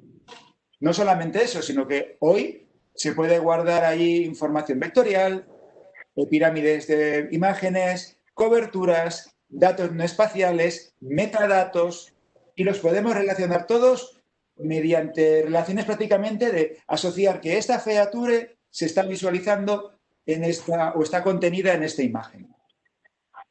Y es esa capacidad de estar en todas partes porque es un fichero de SQLite. Para que nos hagamos una idea, nuestras aplicaciones móviles que tenemos aquí, prácticamente cada una de ellas tiene una base de datos de SQLite. Con lo cual, lo que tenemos es un formato que lo podemos descargar y enchufar a prácticamente cualquier dispositivo. Hemos trabajado en nuestro grupo de investigación en reglas para codificar modelos de Inspire y ver los problemas que hay. Están disponibles en nuestra página en GitHub y aún estamos preparando cosas más interesantes que estarán disponibles pronto. De ese trabajo hemos aprendido unas cuantas cosas. Primero, que cada feature que está en un modelo de Inspire se va a almacenar en una tabla. Que cada relación que aparece en los modelos de Inspire va a tener su tabla correspondiente. Que vamos a poder tratar con cosas tan especiales como los famosos voidables de los modelos de Inspire. Y que, por ejemplo, las listas de código tienen un soporte muy natural dentro del mecanismo de GeoPackets. Vale, pero este es nuestro trabajo de nuestro grupo de investigación para GeoPackets en Inspire. Pero, ¿qué piensa Inspire? ¿Cuál es la opinión actual de Inspire? Lo vamos a discutir en unos momentos. Y después os voy a presentar al mejor amigo de GeoPackets para Inspire y al mismo tiempo al peor enemigo de GeoPackets para Inspire. Inspire tiene ahora adelante 5 años muy interesantes, porque tenemos que cambiar. De hecho, en el plan de trabajo para Inspire para los próximos 5 años se reconoce de que tenemos una infraestructura, una arquitectura, una concepción tecnológica que es obsoleta si comparamos con lo que está actualmente en la web actual, que desde fuera nos ven como un sistema monolítico, cuando, por ejemplo, ahora se hace mucho hincapié en la nube y en los sistemas basados en microservicios, y que tenemos que incluir un montón de tecnologías emergentes en Inspire. De hecho, si hablamos solamente de GeoPackage, en la acción 1.1 ya se reconoce que hay que empezar a incorporar nuevas prácticas, entre ellas usar GeoPackage. Y GeoPackage, por su naturaleza, puede jugar inclusive un papel mayor del que se está planteando aquí. Porque, por ejemplo, dentro de GeoPackage, Tiles, e inclusive JSON, los ficheros de GeoJSON pueden ser distribuidos en plan masivo dentro de un único GeoPackage. También hay que tener en cuenta que Inspire va a tener que ser simplificado. De hecho, va a haber muchas labores de bug fixing. Por ejemplo, una cosa que hemos descubierto nosotros durante el trabajo con GeoPackage es que los modelos UML, los ficheros de intercambio que se generan con esos modelos, tienen muchos fallos. Hay muchas erratas, hay problemas, hay inconsistencias. También va a haber un cambio potencialmente radical en la visión de arquitecturas. ¿Por qué? Porque del fondo Inspire está pensado hace 20 años, en la visión orientada a servicios que había entre el año 2000 y 2005 más o menos. Y cuanto menos influencia tenga esta visión, que estaba muy condicionada por el uso del XML, mayor va a ser el rol ya no solamente de GeoPackage, sino de formatos distintos para codificar información geográfica. Evidentemente, esto se traducirá en diferentes elementos. Por ejemplo, que si GeoPackage se convierte en una buena práctica, tendrán que colocar un componente central en Inspire que será un validador de GeoPackage para Inspire. ¿Esto qué genera? Pues que hay discusión dentro de Inspire, hay análisis. Hay gente que está analizando qué se puede hacer. De hecho, entre ellos está participando España. Y realmente el interés de diferentes agentes dentro de Inspire en la Unión Europea va aumentando. A continuación voy a presentar un análisis, mi opinión personal, sobre por dónde va esta discusión, cosas que yo creo que se están haciendo en el buen camino y otras que tienen sus riesgos. Es cierto, afirman y lo ven, es que es maduro GeoPackage, cierto, pero nos faltan algunas herramientas. También es cierto de que quizás todavía demasiado pronto para tener una regla de codificación común de GeoPackage. Pero es que también es cierto que no tenemos una regla de codificación común para guardar información de Inspire en bases de datos. Y eso es quizá algo más serio que lo de GeoPackage. También me doy cuenta de que todavía no se acaba de entender la naturaleza de GeoPackage. Se está planteando que se puedan aplanar modelos. Pero aplanar modelos para XML y JSON no es lo mismo que aplanar modelos en un sistema como GeoPackage que está pensado para base de datos. De hecho, tiene un nombre propio en el mundo de base de datos. Eso se llama desnormalización de esquemas. Pero también están haciendo cosas que realmente son importantes. Por ejemplo, ya han creado un grupo de trabajo para compartir experiencias y han empezado a crear dudas compartiéndolas en GitHub para que sea público y para que todo el mundo interesado pueda dar ese feedback y que podamos hacer unas buenas implementaciones, unos buenos encodings y unas buenas soluciones. Quizá, y esa es una opinión particular, todavía estamos muy condicionados por cómo se desarrollaron los temas en su momento con Inspire, prácticamente con grupos muy separados, que dieron lugar a modelos que son unos muy complejos, otros muy simples, unos con unos determinados estilos y otros con otros. Sin embargo, mi opinión sería aquí que deberíamos intentar que las reglas fueran comunes y que las reglas específicas fueran excepcionales. ¿Por qué? Porque cuanto más comunes sean esas reglas de transformación de modelos, va a ser más fácil para los consumidores de datos poder mezclar modelos distintos basados en GeoPackage, porque van a ser más consistentes. Hay una preocupación real. Tenemos lo que está basado en JSON, GeoJSON, y tenemos los encodings basados en GeoPackage u otros. Es que queremos no repetir trabajo, nos encantaría que fueran muy parecidos. No va a poder ser. Son dos mundos diferentes. Hay que tener en cuenta que GeoJSON está basado en JSON y es un formato que está pensado para la web para el intercambio de datos, digamos, pequeños, y es un modelo jerárquico. GeoPackage es SQL. Está pensado además para entornos donde queremos tener gran volumen de datos porque vamos a tener problemas de comunicación, queremos modelos muy ricos o inclusive lo que queremos es hacer una transferencia rápida de información a la nube o bajárnosla de ella. Veamos este pequeño ejemplo. Si yo tengo una aplicación web que quiero mostrar direcciones en un mapa, ¿qué voy a hacer? Pues voy a conectarme a un servicio remoto, voy a utilizar una API de PC y me voy a bajar GeoJSON que mi cliente lo va a visualizar sin ningún tipo de problema.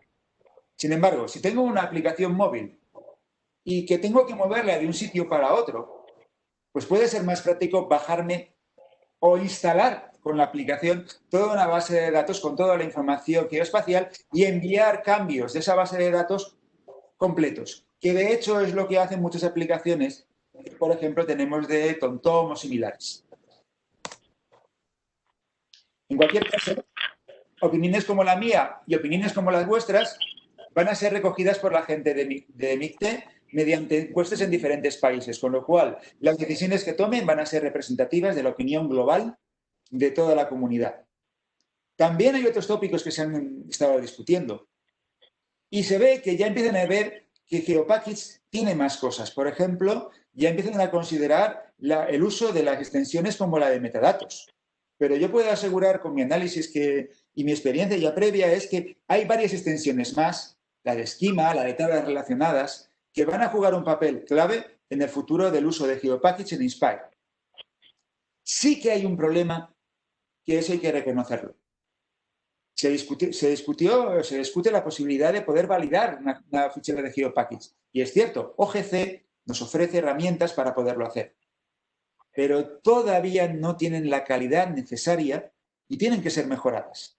De hecho, este verano, en unas conversaciones que son públicas en GitHub sobre el desarrollo de la versión 1.3 de Standard GeoPackage, los propios editores reconocen de que todavía no hay herramientas suficientemente buenas para cubrir algunos aspectos del GeoPackage, lo cual no quiere decir que no estén en desarrollo. Para ir terminando. ¿Quién es el mejor amigo de GeoPackage hoy para Inspire? QGIS. Evidentemente, hay un vídeo precioso del año pasado donde se veía el tiempo de carga de la misma información, cargándola directamente desde un GeoJSON o desde un GeoPackage. Gana GeoPackage de largo. Con GeoJSON va lento, le cuesta mucho. Con GeoPackage está cargándolo como cuando se carga datos de cualquier tipo de geodatabase. ¿Esto qué quiere decir? Si hoy se publica datos con GeoPackage, cualquier usuario que tenga un QGIS lo va a poder ver, editar y modificar, lo cual es un gran punto a favor. Pero todas las buenas noticias tienen su lado oscuro.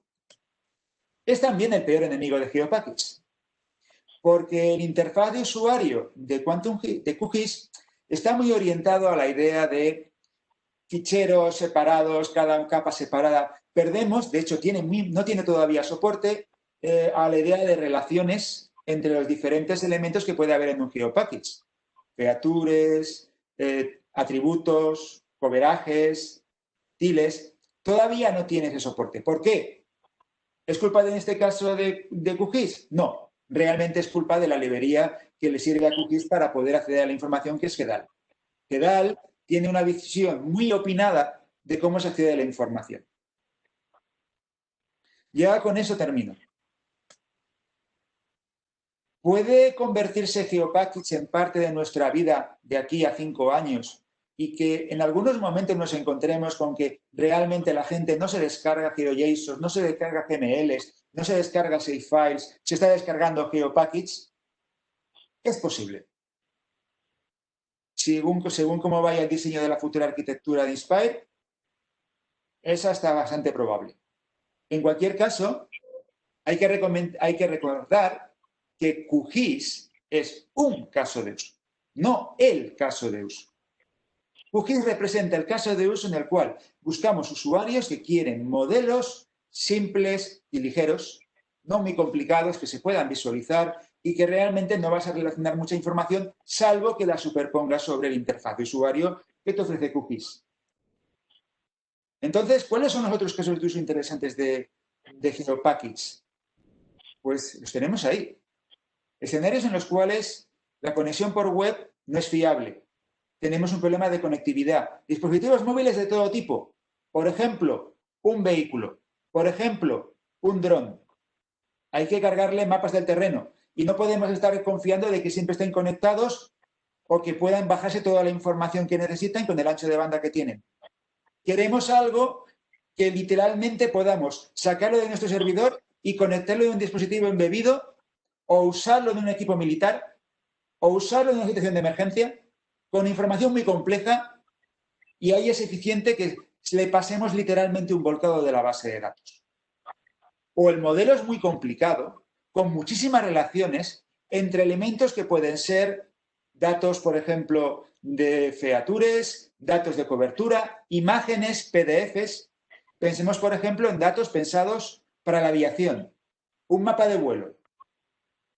Y finalmente, nuestros grandes consumidores que quieren con 2, 3, 4 peticiones hacerse un volcado, pongamos, por ejemplo, de la base de datos del catastro. En vez de bajarse ficheros y hacer un harvest poco a poco de todos los ficheros, queremos hacer un mecanismo sencillo de poder hacer una distribución masiva y posiblemente incremental de datos de Inspire. Ahí sería el rol de GeoPackage. Big Data, drones, vehículos, defensa, geointeligencia, IoT. El uso en la web estará reducido para los casos que tienen sentido, GeoJSON. El uso en un QGIS dependerá, pero en el resto de casos de uso, probablemente soluciones como GeoPackage tienen un nicho bastante potente. Muchísimas gracias por vuestra atención y estoy a vuestras preguntas. Muchas gracias, Javier. Muy interesante. Pues, mira, no hay ninguna en el chat, pero yo tengo alguna apuntada. Genial. Mira, me ha llamado justo la atención cuando dices, a ver, GeoPackage tiene que formar parte de la estructura de Inspire, o sea, parte de Inspire 2020-2026. Una cuestión, entonces, digamos que este nuevo cambio de estructura, un cambio de desarrollos, ¿intentará mejorar limitaciones que tenía Inspire, por ejemplo, en cuanto a la simbolización, en cuanto al multilingüismo? Esos aspectos que eran talones de Aquiles en lo que ha sido la definición de, pues eso, de por ejemplo, tenía que estar la información, este nuevo... Te pongo un ejemplo. Sí. Ahora mismo hay extensiones en desarrollo impulsadas desde Estados Unidos para dar soporte a simbología dentro de GeoPackage. Muy bien. Hay también trabajos, porque está surgiendo, sobre el tema de la parte de multilingüismo, porque no hay... O sea, la ventaja del modelo, de un modelo de base de datos, es que tenemos muchos años sabiendo cómo se puede resolver eso en una base de datos. XML, JSON, están pensados para un determinado tipo de escenario en el cual el modelo sí es importante, pero menos. Tú quieres algo que puedas preguntar, quieres algo que alguien pueda sacarle partido. Al final acabas yendo a una base de datos, de una manera u otra. Especialmente cuando tienes que juntar información muy heterogénea. Vale. Mira, Javier, justo, mira, hay una persona que nos está escuchando, Cristina Ortega, que nos pregunta, dice, ¿cuáles piensas que son las fortalezas de GeoPackage con respecto a los GML en Inspire? Es fácil. Desde el punto de vista del consumo, es un fichero versus cientos. Segundo, procesado. Si tú haces un volcado en GML y creas un fichero de GML, un único fichero de GML que tenga la misma cantidad de información que pueda tener un GeoPackage, no vas a encontrar normalmente herramienta que te lo pueda procesar sin que haya un desbordamiento de memoria. ¿Por qué? Porque tenemos un problema ahí. Desde hace unos 10 años nadie está invirtiendo en mejorar el procesado de XML salvo nosotros. Sin embargo, desde hace 10 años todo el mundo está mejorando la inversión en la eficiencia de SQLite, que es la librería que está por debajo, porque está en todos los móviles. Aquí tenemos un problema también de tendencia. Si desde hace 10 años la gente hubiera seguido utilizando masivamente fuera del mundo de información geográfica XML, ese problema no existiría. Pero existe. De hecho, actualmente, las últimas versiones de Java han ido sacando el soporte que tenían nativo de XML porque ya no lo consideran mainstream. Muy bien. Pues perfecto, Javier. Pues muchas gracias por tu presentación. Muchas gracias. Pues a vosotros. Bueno, y ya vamos a terminar la sesión con una presentación que nos va a hacer Damián Ortega y Bruno Pérez. No sé si Damián, bueno, os voy a comentar que Damián es ingeniero en redes y cartografía. En la actualidad trabaja en el Servicio Regional del Instituto Geográfico Nacional en Castilla-La Mancha. Posee una amplia experiencia en programación de herramientas geomáticas basadas en software libre, desarrollada en los diferentes puestos que ha ocupado tanto en empresas públicas como en ministerios. Por otro lado, Bruno Pérez es ingeniero geógrafo en el IGN, está en el servicio de teledetección, posee una amplia experiencia en proyectos de fotogrametría, lidar y teledetección, desarrollados en puestos que ha ocupado tanto en el sector privado como en empresas públicas. Está trabajando en la actualidad en trabajos de difusión del programa europeo Copernicus y en la constelación Sentinel. La presentación que van a llevar a cabo tiene el título Hacia la implementación de una infraestructura de datos de imágenes de satélite en el Instituto Geográfico Nacional con OpenDataQ y QGIS. Pues bienvenidos a los dos y adelante. Muchas gracias, Alejandra. Comenzaré yo, Bruno Pérez, haciendo una pequeña introducción y luego mi compañero Damián Ortega, responsable de los desarrollos que hemos realizado, entrará más en detalles. Comienzo con esta diapositiva. Todos conocemos ya a estas alturas la potencial, las posibilidades que nos brinda la detección con unas constelaciones de satélites ya orbitando la Tierra desde hace décadas. Y entonces, el potencial que nos ofrecen estas imágenes, especialmente desde la apertura del archivo Landsat como datos libres y abiertos, y especialmente a partir del año 2014, con el lanzamiento del primero de los Sentinel, el Sentinel-1, y en 2015 con el Sentinel-2, satélite óptico, pues las posibilidades en definitiva de la teledetección no han hecho más que crecer. Pero asociada a este aumento en las posibilidades de la teledetección ha llevado consigo una serie de problemas asociados como que el volumen de datos generados pues es muy grande y complejo de manejar. Siguiente diapositiva, por favor. Esta diapositiva de Geoscience Australia resume bastante bien la problemática. Y es que en los últimos años ha habido un cambio de paradigma en el que hemos pasado de una teledetección, podríamos decir 1.0, en la que cada usuario hacía un uso de unas imágenes satelitales determinados, bien los compraba las imágenes o bien se las descargaba, hacía sus procesados y tenían unos resultados que prácticamente le valían a ese usuario en concreto. De esta teledetección 1.0, que podríamos decir, hemos pasado a la teledetección 2.0, en la que se parte de una serie muy amplia de datos de satélite de diferentes sensores de diferentes tipos que son ingestados dentro de una infraestructura que lleva una plataforma que nos permite extraer diferentes tipos de información para cualquier tipo de usuario. Y esto es lo que se está atendiendo ahora y lo que hemos tratado de explorar en este artículo que tenemos en esta presentación. Siguiente diapositiva. El primero de los pasos que es necesario para ingestar estos datos en este tipo de infraestructuras es la generación de los denominados análisis ready data. Se parte de una serie de datos satelitales que se pueden encontrar actualmente en multitud de fuentes, como puede ser repositorios de la Agencia Espacial Europea, de los Collaborative Ground nacionales, de los países miembros europeos, de Google Earth Engine, incluso de Amazon Web Services. Se obtienen una serie de imágenes brutas y que tras un preprocesado se obtienen los denominados análisis ready data, que ya son valores físicos de este tipo de información. Y ya con estos valores físicos, las imágenes refiriéndose a valores físicos, se pueden hacer análisis multitemporales y obtener unos productos de valor añadido level 3, los cuales van a ser usados por los agentes responsables de la toma de decisiones. Siguiente diapositiva.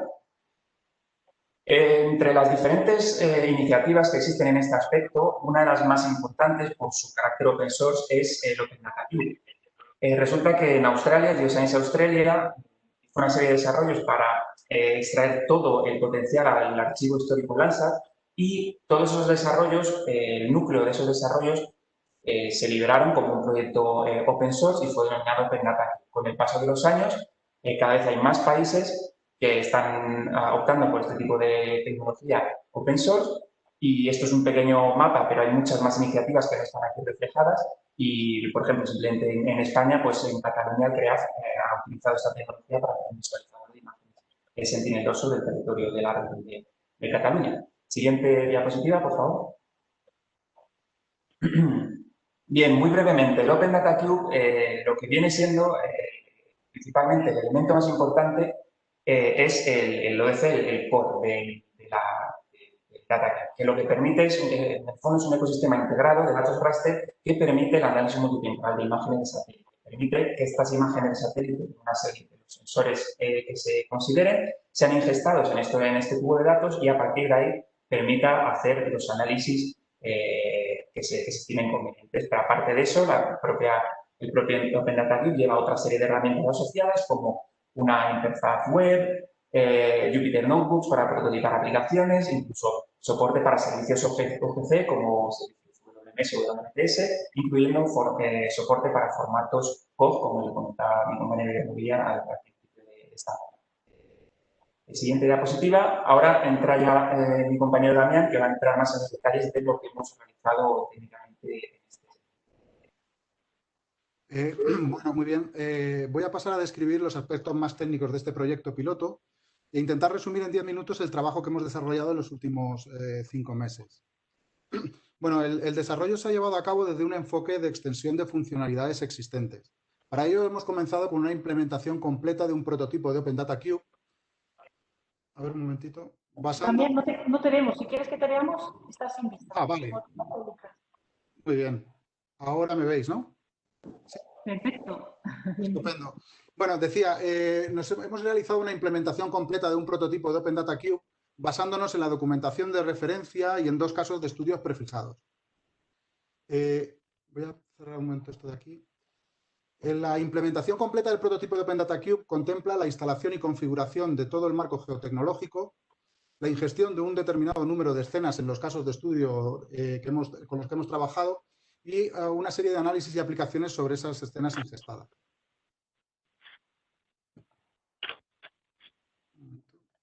Ahí está. De esa implementación completa del prototipo de DataCube se han derivado una serie de necesidades no cubiertas para el Instituto Geográfico Nacional, cuya resolución pretendemos acometer a partir de la extensión del ecosistema de Open Data Cube a través del desarrollo de un plugin en QGIS.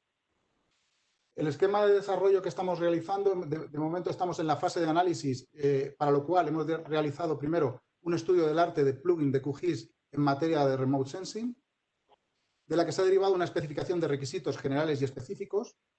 Hemos acometido también la fase de diseño y actualmente estamos en la implementación del desarrollo.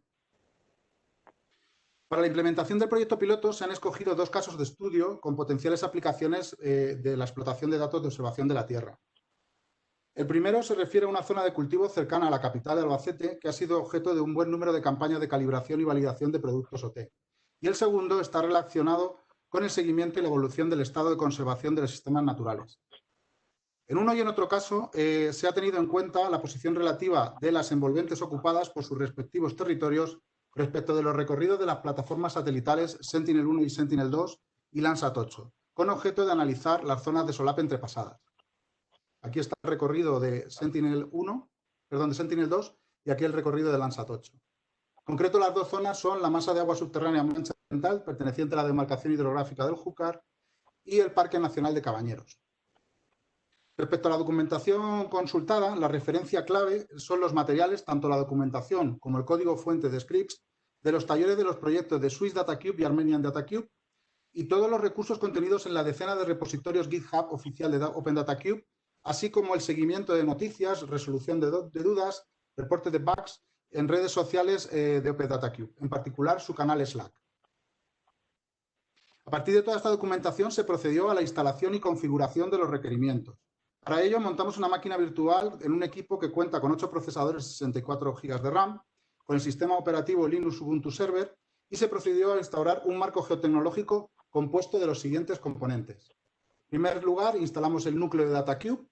y los lenguajes de programación en los que se puede desarrollar, que en este caso serían Python y R.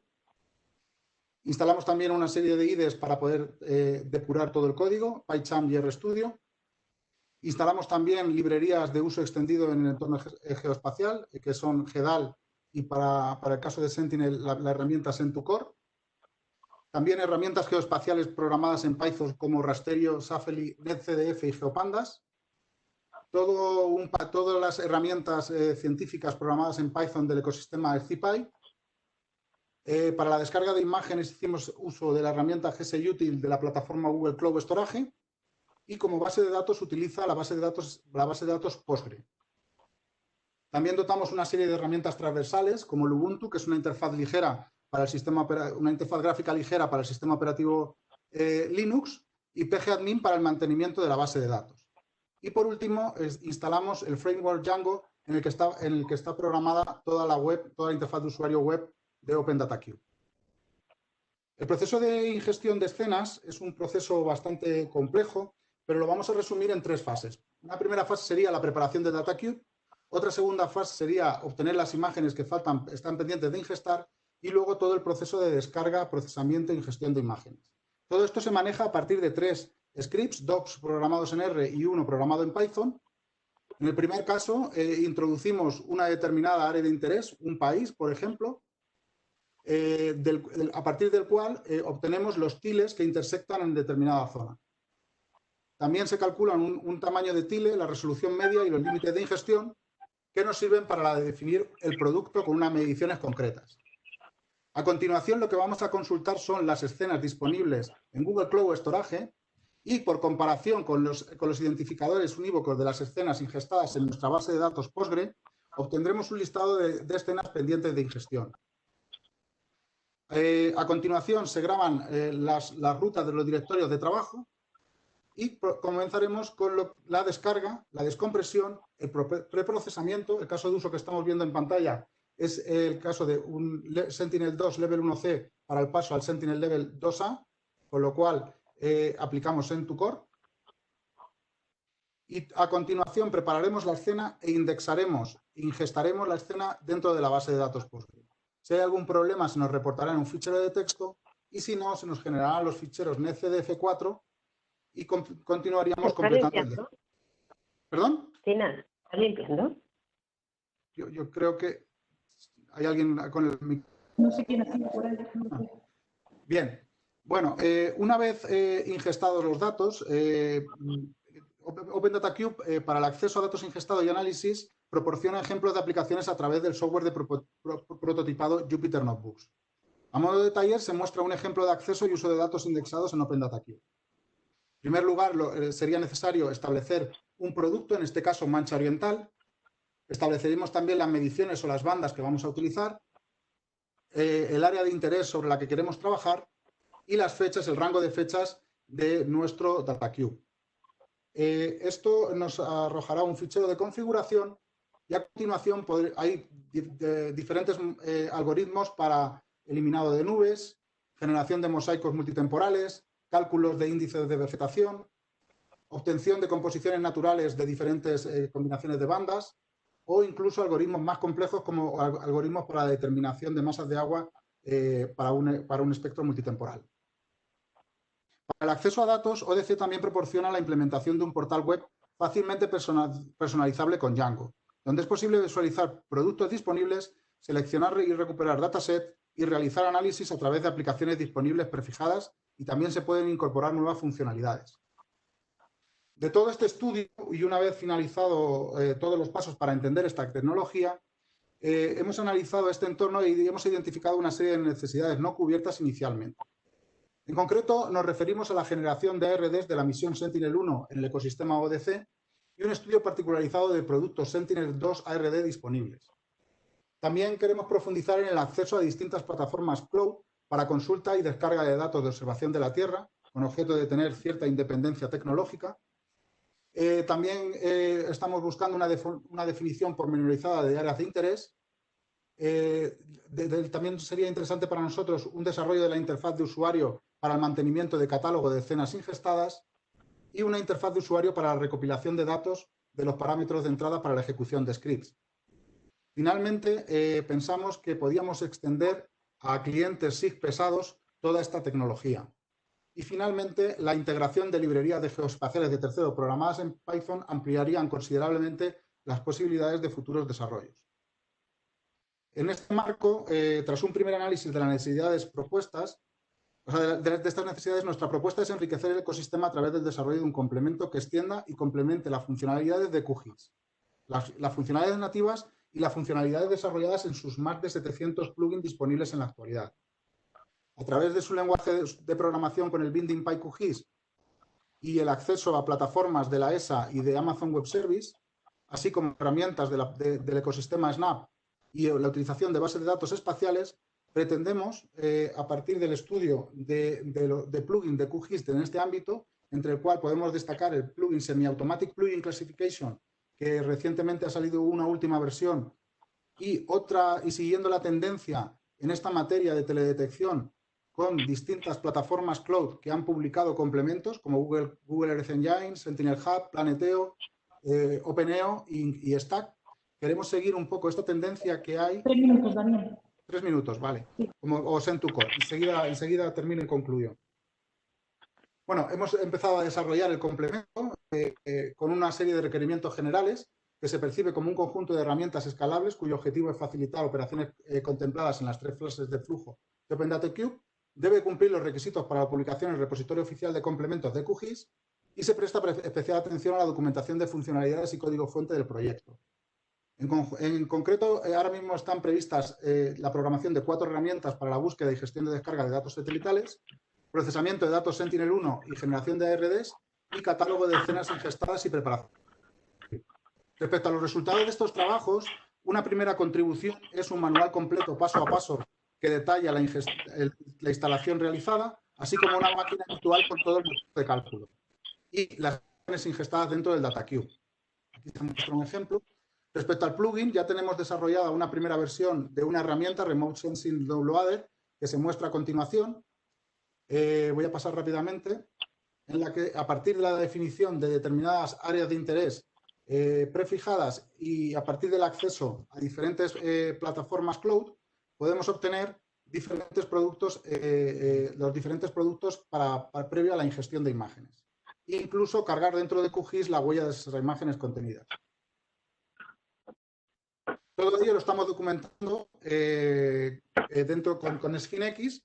Y bueno, esta era un poco la idea que queríamos transmitir, que ya tenemos controlada esta compleja tecnología y establecido un marco geotecnológico de desarrollo a partir del cual seguiremos creciendo. Paso rápidamente la palabra a Bruno, que va a dar los resultados y conclusiones finales. Sí, como ha podido comentar Damián, pues esto es un poco el trabajo que hemos realizado y lo que estamos en fase ahora es un poco de dimensionar las necesidades de tanto almacenamiento como de servidores de procesado para poder continuar si se estima que así lo queremos hacer en cuanto a continuar con esta línea de desarrollo. Se han hecho, por ejemplo, estudios de cuánto es el tamaño de almacenamiento para todo el tamaño de imágenes Sentinel-2 del NC y tras aplicar la corrección atmosférica, pues se comprueba que aproximadamente aumenta el tamaño en 36% el tamaño de estos Level 2A con respecto al NC en cuanto al CDF. Y esto sería para toda la península ibérica. Siguiente diapositiva. Y como última diapositiva, simplemente una serie de conclusiones que desde el Instituto Geográfico Nacional se están analizando diferentes alternativas para poder analizar de una manera más útil y efectiva las imágenes satelitales, especialmente el programa Copérnico, pero también el programa Landsat en concreto, a las administraciones públicas españolas, y entre las alternativas, pues el IGN ha cumplido trabajo de implantación de un prototipo de ODC en 2 casos de estudio para precisamente analizar la viabilidad de estas soluciones. Se han identificado en este trabajo una serie de necesidades no cubiertas, para lo cual se pretende dar salida mediante un complemento para QGIS que permita extender las funcionalidades del ecosistema OpenData. Este plugin en el desarrollo se concibe como escalable, modular, y de esta manera pues se pretende contar con una herramienta que permita gestionar, consultar y gestionar los productos, la generación de análisis ready data y preparación de data para gestión precisamente del catálogo de las imágenes. Todo ello basado, como habéis podido ver, en soluciones de software. Y escalar este tipo de soluciones a la totalidad del territorio español constituye un reto fundamental en la actuación del Instituto Geográfico. Y en cuanto al diseño de la propia infraestructura, pues sería interesante poder realizarlo de manera compatible a nivel peninsular entre los dos países, que sin duda sería pues mucho más, tendría un mayor impacto. Y hasta aquí sería la presentación. Muchas gracias, Bruno, y muchas gracias, Damián, a los dos por la presentación. Una duda que me ha quedado, una cuestión. El plugin que habéis comentado, que habéis desarrollado, de QGIS, para poner en funcionamiento, ¿este plugin lo tenéis terminado ya? O sea, ¿o está en fase de terminación o está...? No, aún no está en fase de desarrollo y en principio, bueno, quisimos en el artículo que se publicó y en esta presentación pues, ir a la parte estable que ya teníamos desarrollada, pero seguiremos desarrollándolo y configurarlo y demás y tenerlo bien limpio para que pueda cumplir con los estándares de los plugins de Vale. Y una última pregunta. ¿Habéis mirado también, claro, a la hora de generar en un futuro una IDE de imágenes de satélite, teniendo en cuenta Inspire, especificaciones de datos relativa al tema de imágenes? ¿Habéis mirado un poco o todavía estáis en la fase de...? El problema, o sea, lo suyo sería eso, pero como os han comentado en presentaciones anteriores, Inspire se pensó hace ya mucho tiempo y la revolución está en las imágenes de satélites, se ha dado en los últimos 5 años, ¿no? Realmente desde que Copernicus empezó a proporcionar imágenes. Entonces, siempre hay que cumplir la directiva Inspire, siempre que sea posible y con estándares. Entonces, eso... Está claro, este tipo de soluciones permite, por ejemplo, el tema de los servicios WMS y WMTS, pero sí, siempre se intentará hacer de acuerdo a las... Pues muy interesante, chicos. Muy bien. Bueno, pues con esto terminamos la sesión. Agradecer a los ponentes vuestras intervenciones, dar las gracias a todos los que han asistido a las presentaciones, comentaros que ahora os toca a vosotros votar por la mejor presentación, no olvidaros, los que habéis visto las presentaciones, a través del código que tenéis aquí en el chat se ha puesto la URL por si queréis votar y a ver si alguno de estos 5 caballeros, y bueno, señorita también, 4 caballeros y 5 caballeros y una señorita se lleva el premio a la mejor presentación. Y nada, muchas gracias y las jornadas continúan ahora a las 5:30 con un taller.